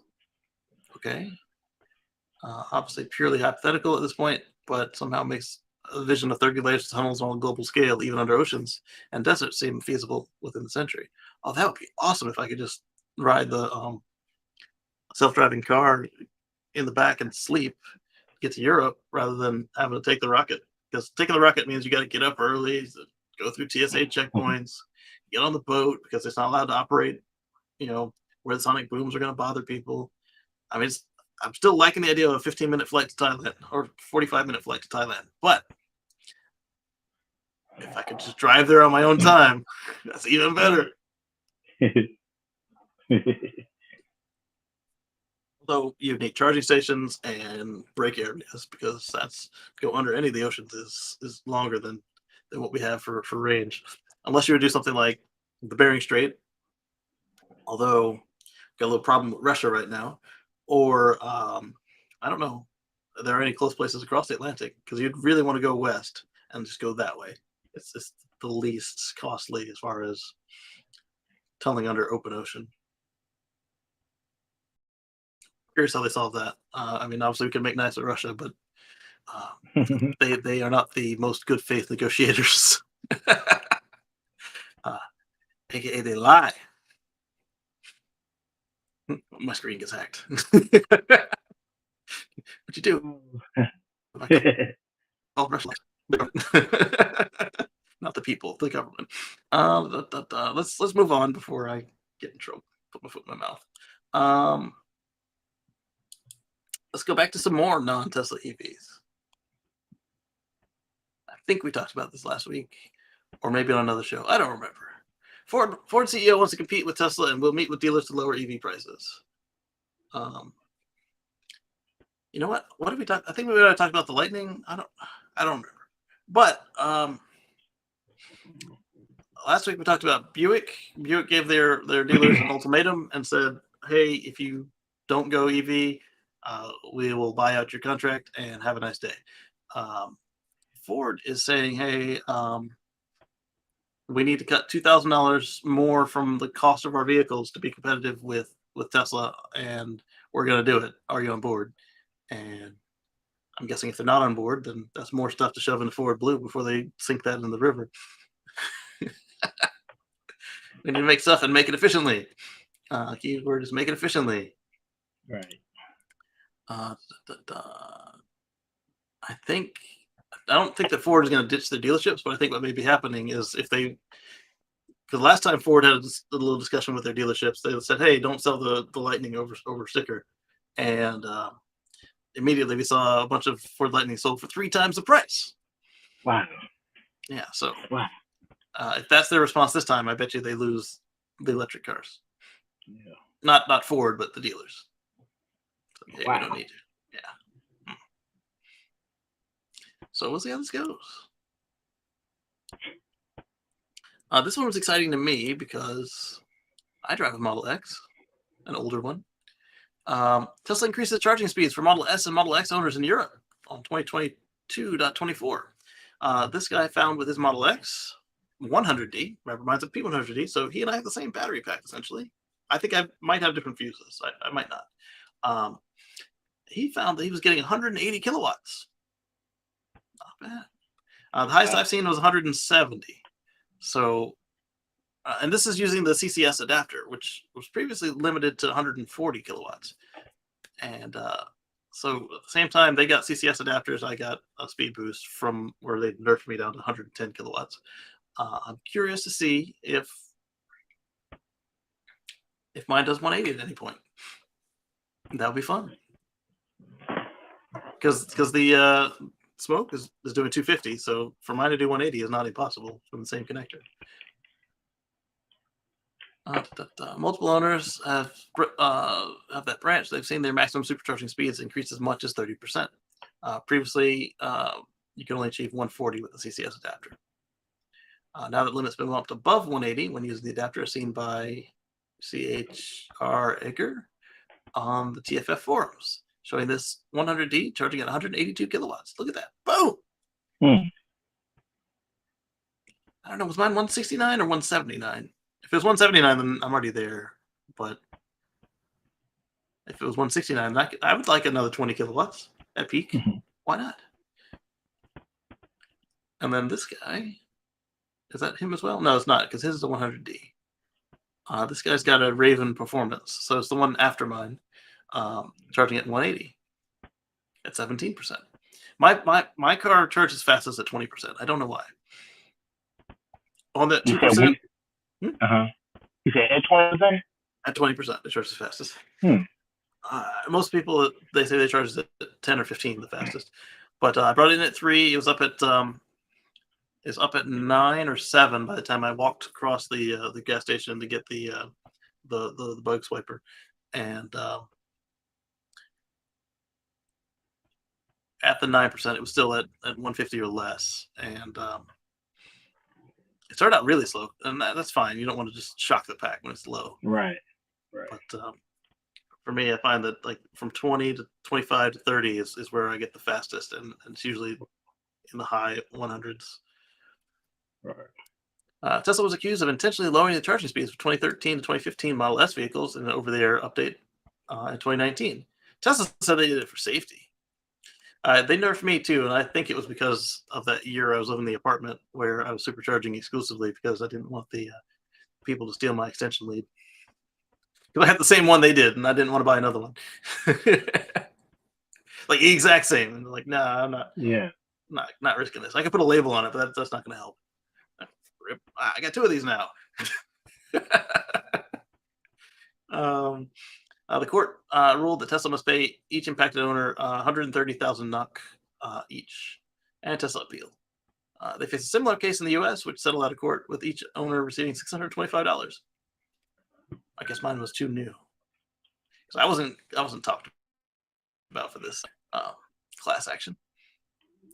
That's the current highest charge rate for the 18Xs. Really? Well, then I guess mine already does get 182 at some point. I've never caught it on the screen, perhaps. Or my 9% degradation has caused me not to hit that last couple kilowatts. I don't know which. How much you say you got? How much can you? How much can you charge up to? 90%, 100, or? I can charge to 100%, but it only gives me 91 kilowatt hours Okay. when I do that. Yeah. Gotcha. 91.6 kilowatt hours, something like that. At least according to the BMS and according to Testify. Like I've read the BMS over the OB2 port. Well, there's an OB2 port under your footwell. All it gives is electricity. It doesn't really give any readings. Yeah. There's another one under the MCU. That's the one I was reading from. you gotta adapt it to the pinout to work. Otherwise, you got to read it in. It's an Ethernet cable, basically. Yeah. A modified Ethernet cable. Yeah. All right. So then I've got a link for a private group that we're in, which then links back to a news article. So let's see what it is. Facebook's doing this thing where my window has to be very wide to show me everything. It's from EvanX or EVNX, same folks that took 5 months to get me a spare. Okay, it wasn't exactly 5 months, but it was a long time. At least 3 months. When they told me 3 days. Tesla remains the world's most valuable automaker. It's paving the way for a worldwide shift to EVs. EVs reached 10% of global new car sales, led by Tesla and BYD. Look at that. So, like we kept saying, once we hit 5%, it was a done deal. We hit 5% in the U.S. recently, or we're about to. It was well over 3%. And we've done it in California. We've done it in Norway and a bunch of other places in Europe and Asia. So EVs are here to stay, folks. Get with the program. And if you want a fossil, I'm not advocating that, but hurry up and finish, because you won't have long to do it, other than used cars.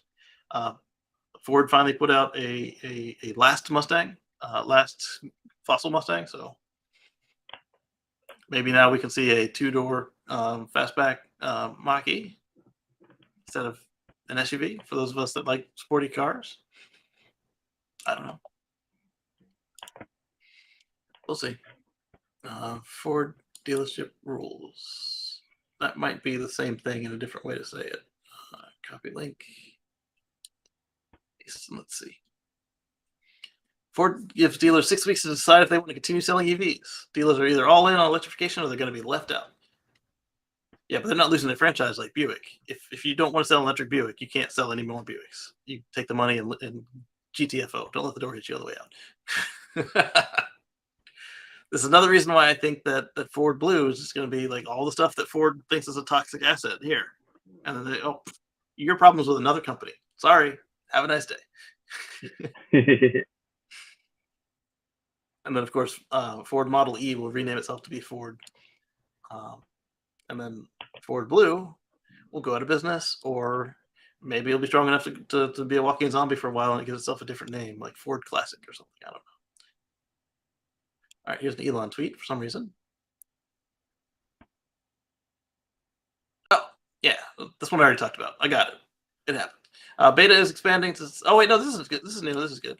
The beta is expanding to safety scores above 80 after 10.69.2.1 goes out. So if you've been struggling to get it above 80, because it's cruel It's very cruel, very, very exacting. It's generally, if you drive like a normal person, it's generally all right to get above 80, but getting in above 90 and getting that perfect 100, that perfect 100 was, it was a Right. bear. I don't want to ever do that again. At least not the way that it scores. Like somebody cuts you off, you get dinged for following closely. It's like I didn't know he was gonna pop out of nowhere. Like, and then I immediately backed off. I didn't brake hard. I just let the car drift down. But you're following too closely. Like you didn't see that fool just cut into my braking space. Anyway, Right. yeah. So the safety score sucks as far as like it being fair. It's not. It's not. I mean, it's applied fairly, but it's not a fair system. And I get you. If you've been complaining about not being able to get above 80, you're finally in the program. And let's see who's he replying to. Himself and Gail. So coming out after AI Day, and Elon, how many users are you targeting? Maybe ramp up to 200,000, 250,000, given wide beta at year end could qualify up to 1,000,000 cars? Question mark. And she said a ramp like this sounds logical. Thank you. FSD beta increases safety and by default increases driver attention. Yes, it does, because you got to watch out for the car doing something stupid. And so you're looking at everything. You just don't have to touch the wheel or concentrate on staying straight in the lane. Why? Because I drive with one hand. especially when I'm worried about for whether the cars put your hands on the wheel. If you're two hands, it's a lot easier to cancel yourself out, and the cars tell you to continue to put your hands on the wheel. But even before that, I was a left-hand driver anyway, just left hand. Unless I was using the left hand for something like drinking a swig of beverage, and then I would right-hand drive it. And why this grip? Because I have a yoke. So it's like a flight stick. Let's see, anything else with this? I think Elon's tweet was the important part. This will be awesome. Huge release. Lots of people have scores above 80%. Yeah. My Tesla will be making quick green lights. Oh, Elon Raphael. Downtown Toronto geofencing unlock when it's safe. Would you rather the car get hit by a train? See, this is why I didn't like taking my car out to the track without insurance, because even the professionals can't seem to handle it sometimes. let alone some dude who just got off work like me. Like, nah. Yeah. I need insurance. This is my only car. All right, next up, we talked about the diesel Ram guy. What is this? So if you've had trouble getting people to value your electric car fairly, Recurrent Auto, and Black Book have launched an EV-centric valuation system for used cars. Real-world range, personalized to your customer's geography, battery health comparisons versus other similar vehicles, range variance over time and in different conditions. Nice. Like, yeah, because like if you got a Nissan Leaf and you want to know if 70% is okay or not, it's not. You can see that right there. And let's see.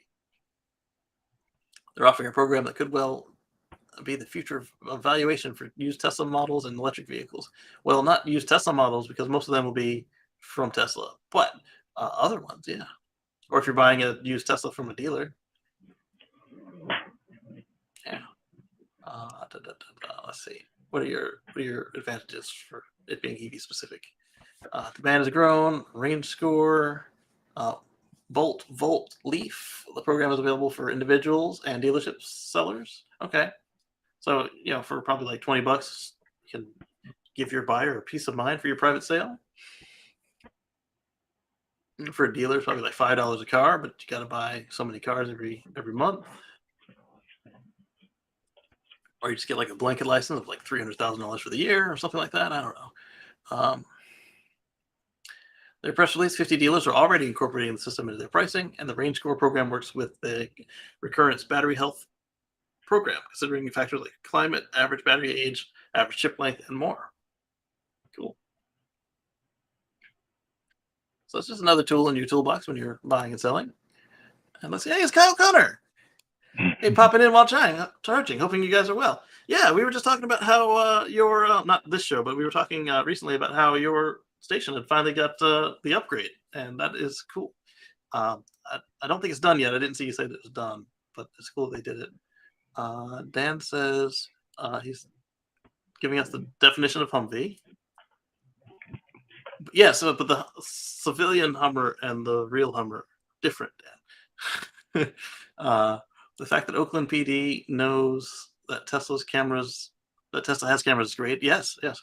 I like that they did the opposite of what the German police department did. It says they don't drive near us. They said, "Hey, help us out."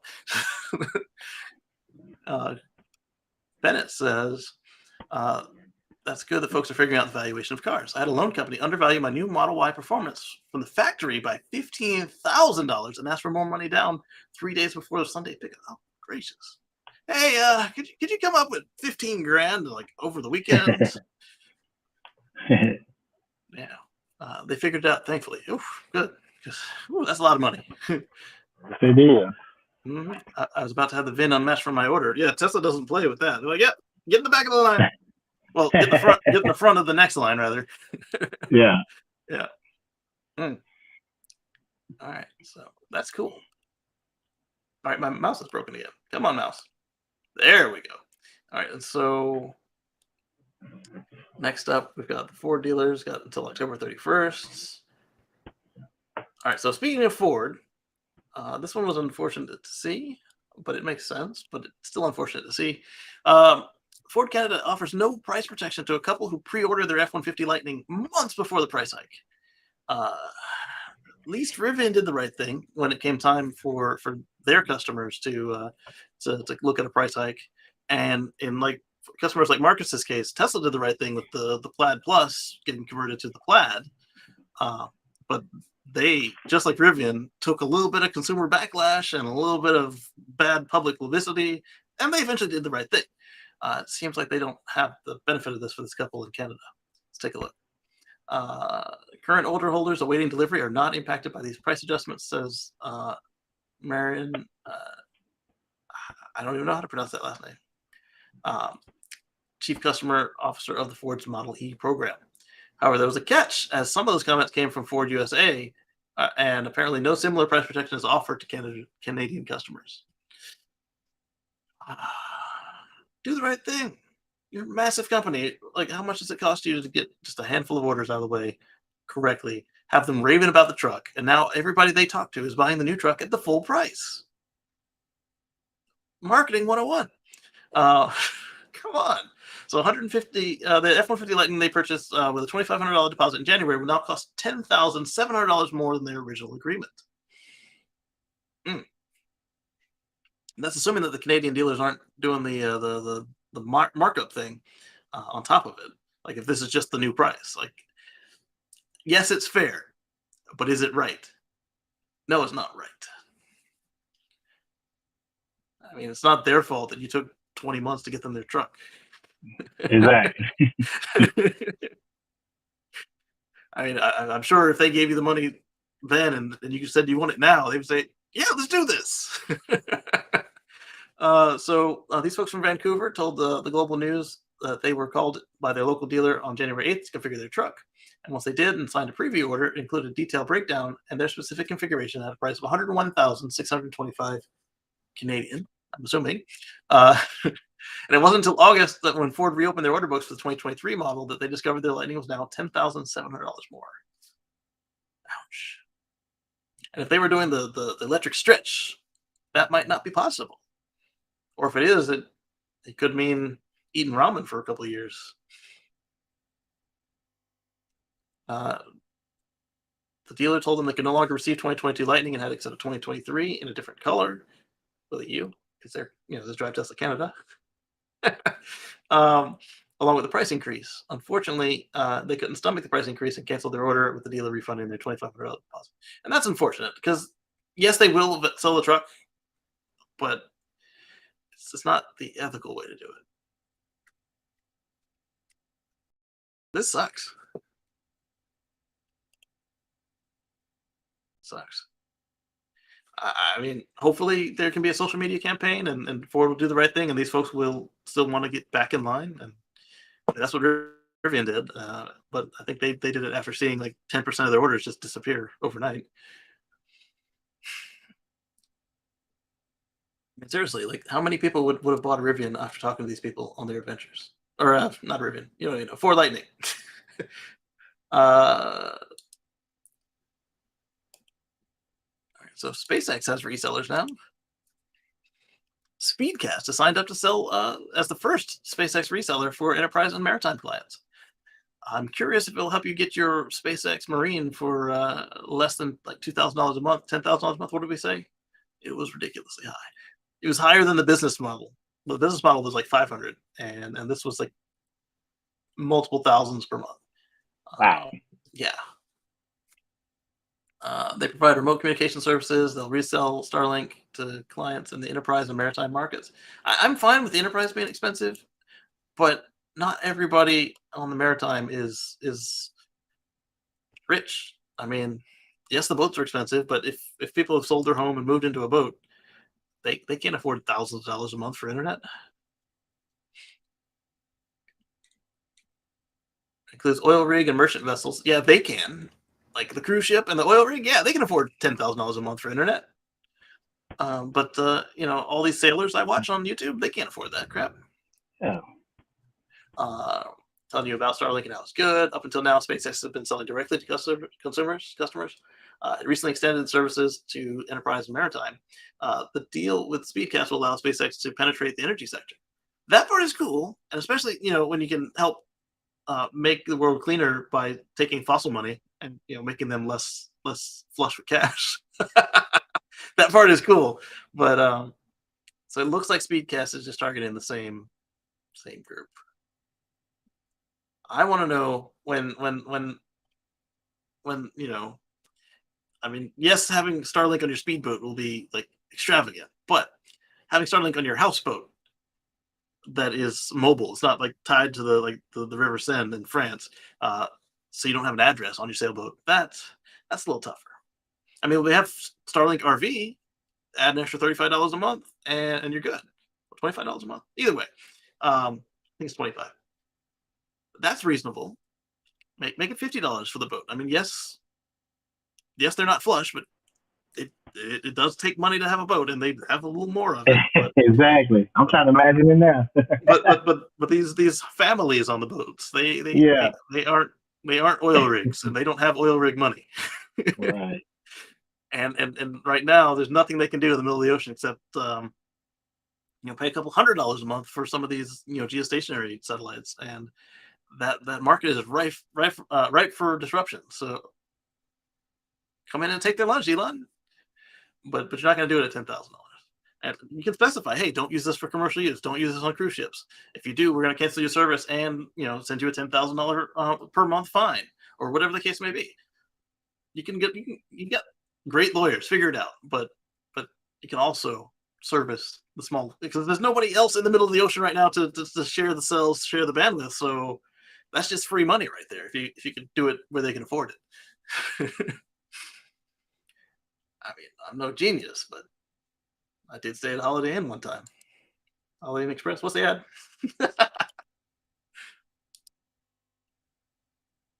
All right. So Apple overtakes Tesla as the most shorted stock in the U.S. The headline was always interested in with that, and we'll see when it flip flops back. And let's stay on SpaceX here. And FCC commissioner decries decision to deny SpaceX's rural broadband subsidies as empowering Chinese providers. So I like to see when these politicians stand up for local businesses and local people, rather than just like, oh, well, it be what it be. Have a nice day. And he's right. This is gonna allow other people to come in and take our lunch. And this is kind of why we're currently right now trying to bring everything back home, not just because of politics, but also because we've seen what happens when borders shut because of global events, or when somebody starts a war and it messes with your supply lines, or just supply disruption happens. And so now it just makes it harder to get everything around the globe. There's nothing wrong with doing stuff all around the world, but you don't want to not have any way to do it at home. When China started to outsource their work because they wanted to do it cheaper, they didn't stop making it at home. They just also made it in Africa.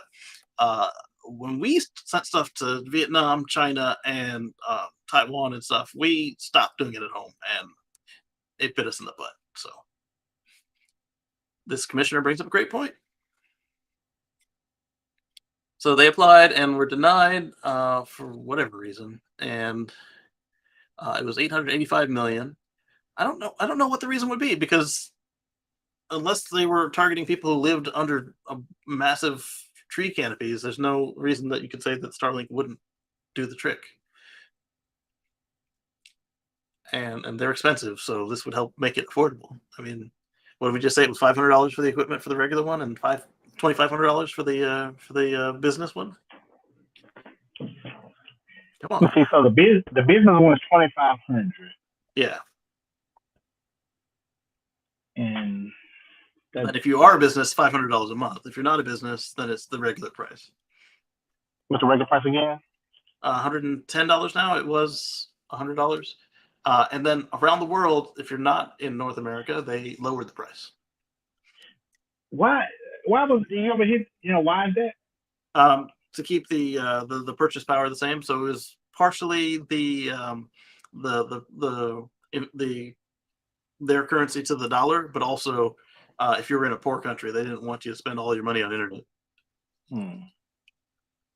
So like say the interest rate, or not the interest rate, but the exchange rate said it should have gone to 100 local currency from 300.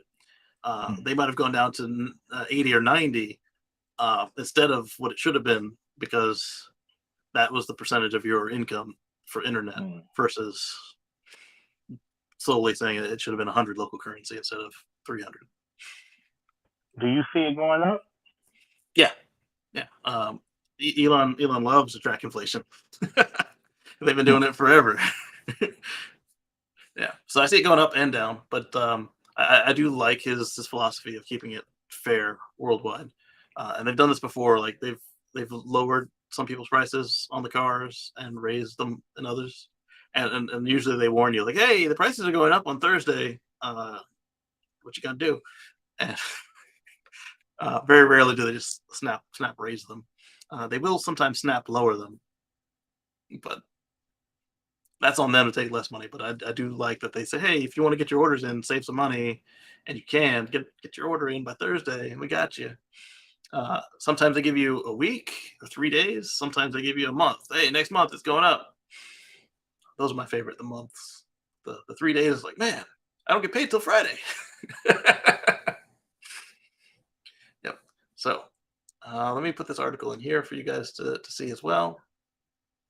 And paste, send, and then let's go back to the notes, get the next one.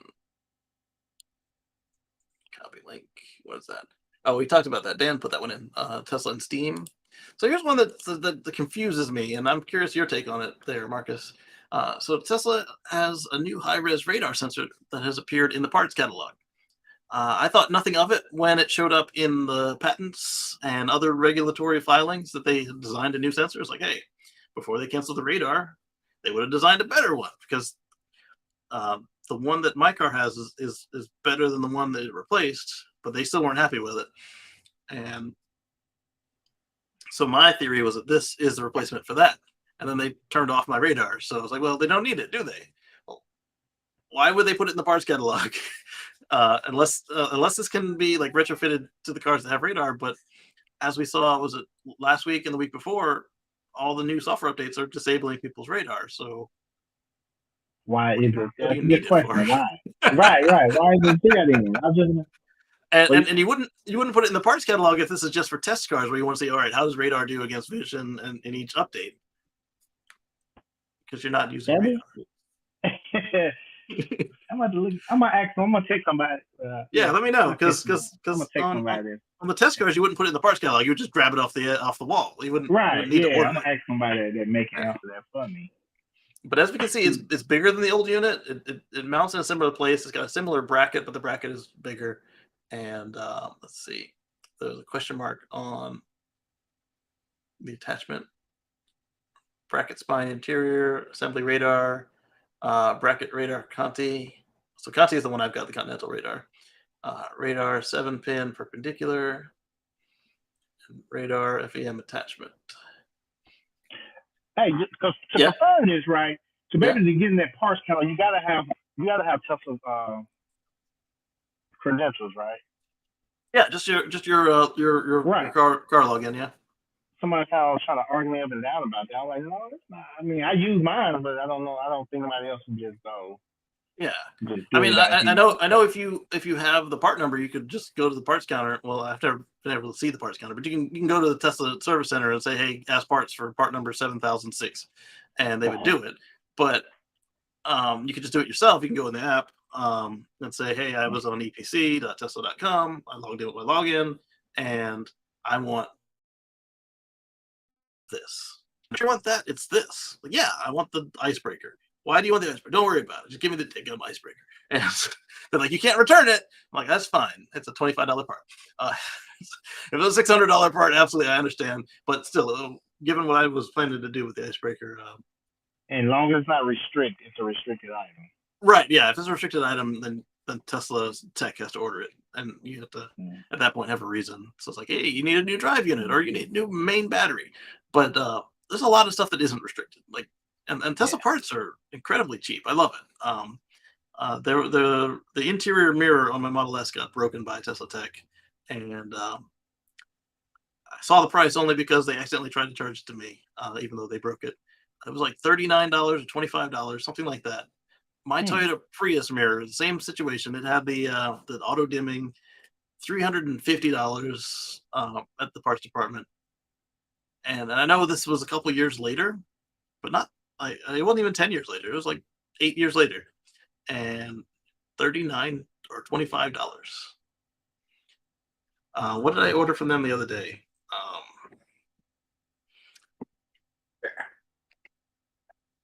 This towing pigtail.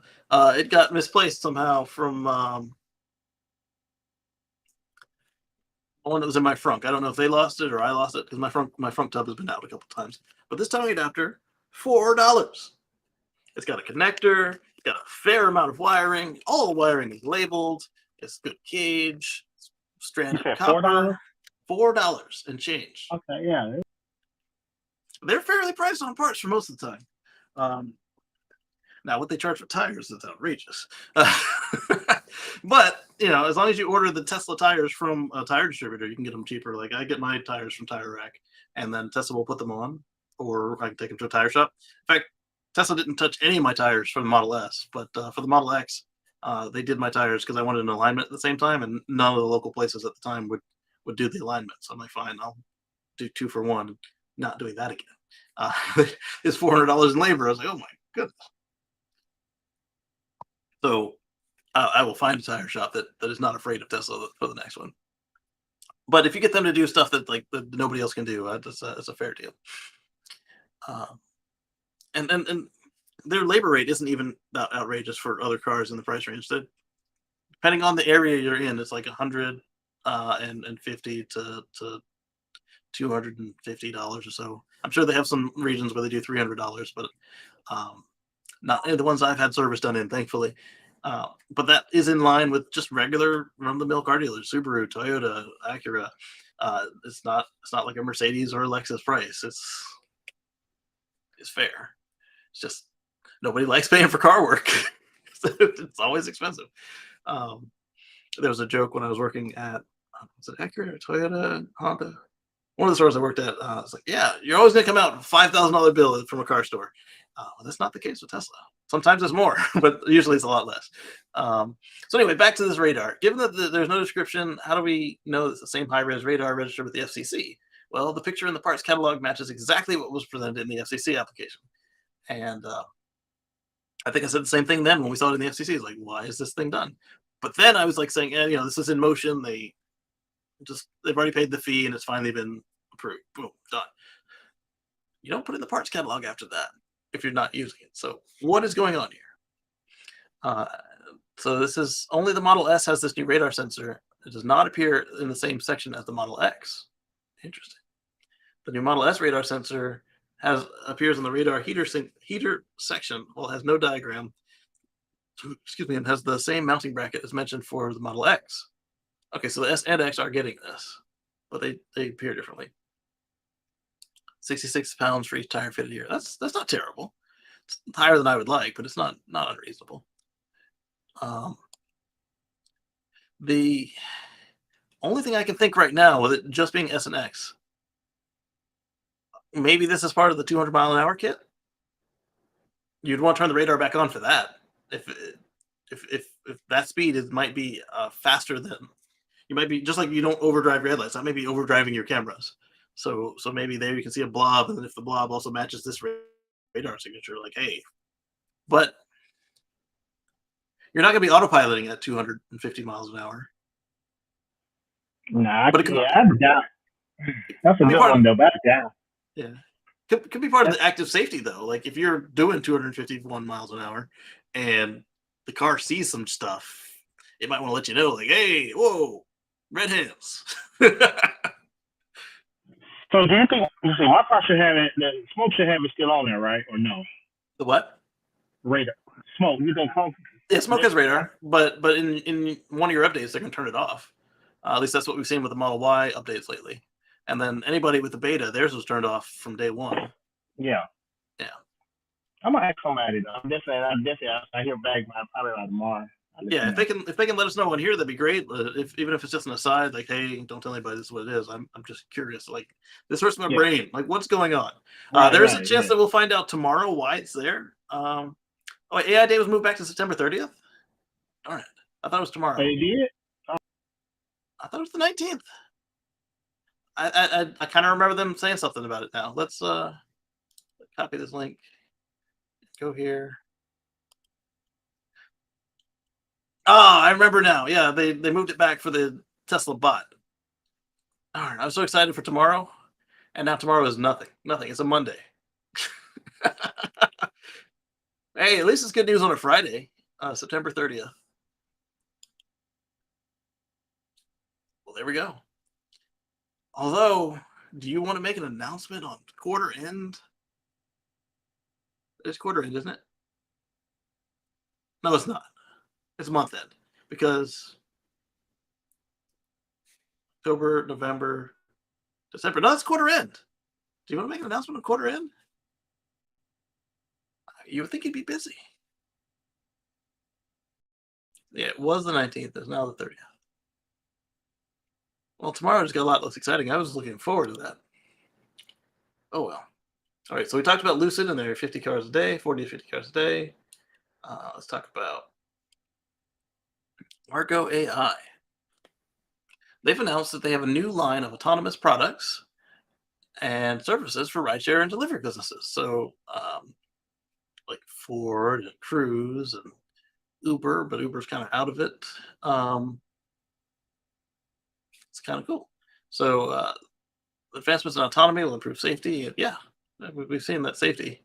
But hopefully, they don't all look like that because nobody will buy that unless they can sleep while driving.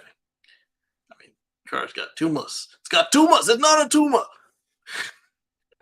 All right, Argo Connect is a gateway for their other products.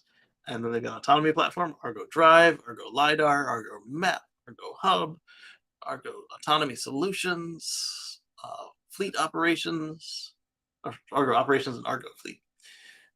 I'd play the video, but it's an ad. So that's cool. More autonomy is always going to be fun for now. And let's go to California.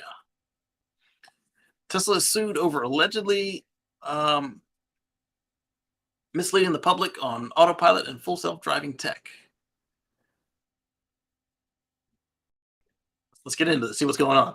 A class action lawsuit has been filed against Tesla on Wednesday, claiming that Tesla misled the public about the capabilities of autopilot and FSD. The lawsuit by Crockett, Peter, and McCarthy, LLP, on behalf of Briggs Matsko, alleges that at least since 2016, Tesla has misleadingly and deceptively marketed and supposed autopilot and full self-driving technology either is already fully functional or just around the corner, making vehicles unsafe. I don't know how that makes the Tesla unsafe, but yes, it is annoying that Elon's been saying, hey, next year. But he's been saying, I think next year. I think maybe we see. He hasn't been saying, I promise next year. So what do you got to stand on? And then if this is the lawsuit I think it is, the people suing don't even have the FSD package. So it's not, you can't even say that, hey, they promised me in 3 years I would have this thing. That. And two, you didn't buy that thing. You didn't pre-order it. All right, let's go. The group says that Tesla knew the statements were deceptive and misleading and made them anyway to hype the technology. Do we need to go back to Tesla.com and show you what it actually says? And yes, as we pointed out, they do change stuff, but they have not changed it materially to that point. But like in my case, I've got the unlimited 8-year mile warranty. So unlimited mile warranty for 8 years on both motors and the battery. But now when you look up all the documentation, it says 150,000 miles, 100,000 miles. So that might be something I might have wanted a picture of. But the claims of what was up with FSD, I think I've got pictures of that, but it wasn't really that necessary. I don't know. But now, I'm just gonna take screenshots of their stuff like regularly, just because. As the lawsuit alleges, people have suffered fatal and other serious injuries from autopilot, and FSD has yet to produce a fully self-driving car. No. I mean, yes, for autopilot, but FSD, no. There have been 0 crashes where FSD was at fault. And not just because, the person in the seat is still responsible for driving the car. The only crashes and deaths that I've heard of have been stuff hitting the FSD car. While the FSD car was following the rules of the road, following conventions even, not even just like, this is the law. One I can think of was where a motorcycle hit a car that was operating under FSD, and we don't know if the guy died or not. I don't remember if that was ever resolved, but the guy did go to the hospital. I think he died, but I don't remember. But that's because he hit the rear quarter of the car. The car was driving following the path. That's not an FSD death. That is a really unfortunate accident or crash.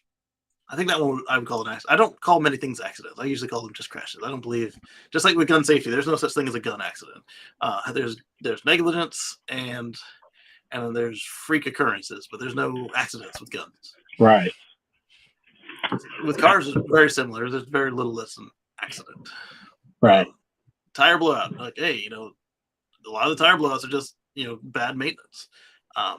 Either not making sure the pressure was there, or the tires overheated, or people like to blame retreads, but retreads are actually sometimes safer than new tires on the trucks.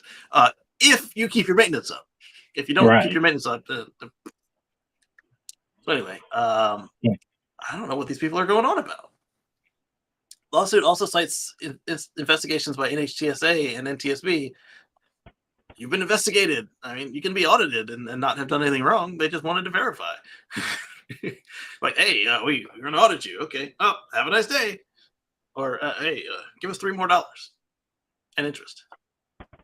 But, come on. And it's probably not going to be for $3, but like, I'm just showing you, you don't have to be like egregiously wrong to have an investigation and still be wrong. Or hey, here's $100. You did this wrong. That happens too during audits. And then my favorite is the government does give you interest when on the taxes when they owe you money. Right. So I like that part. Yeah, that part. Yeah.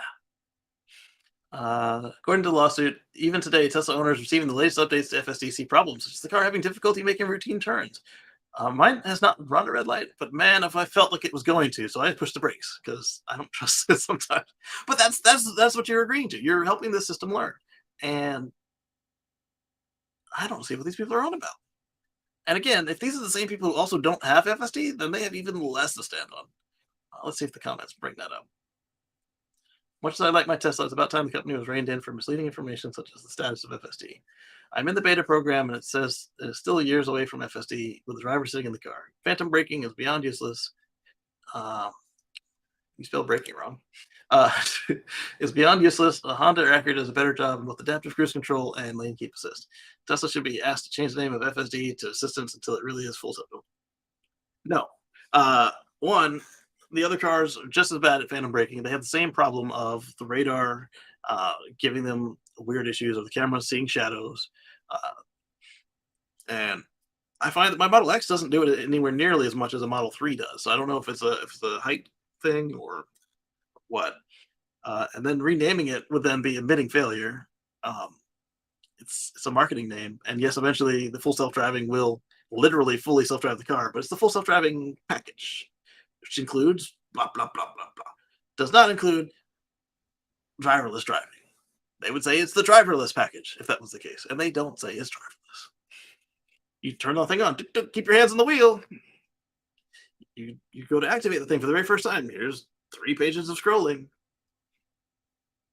Now, could it be better for people who don't own a Tesla to know what it means? Yes, but the people who don't own a Tesla and aren't buying a Tesla,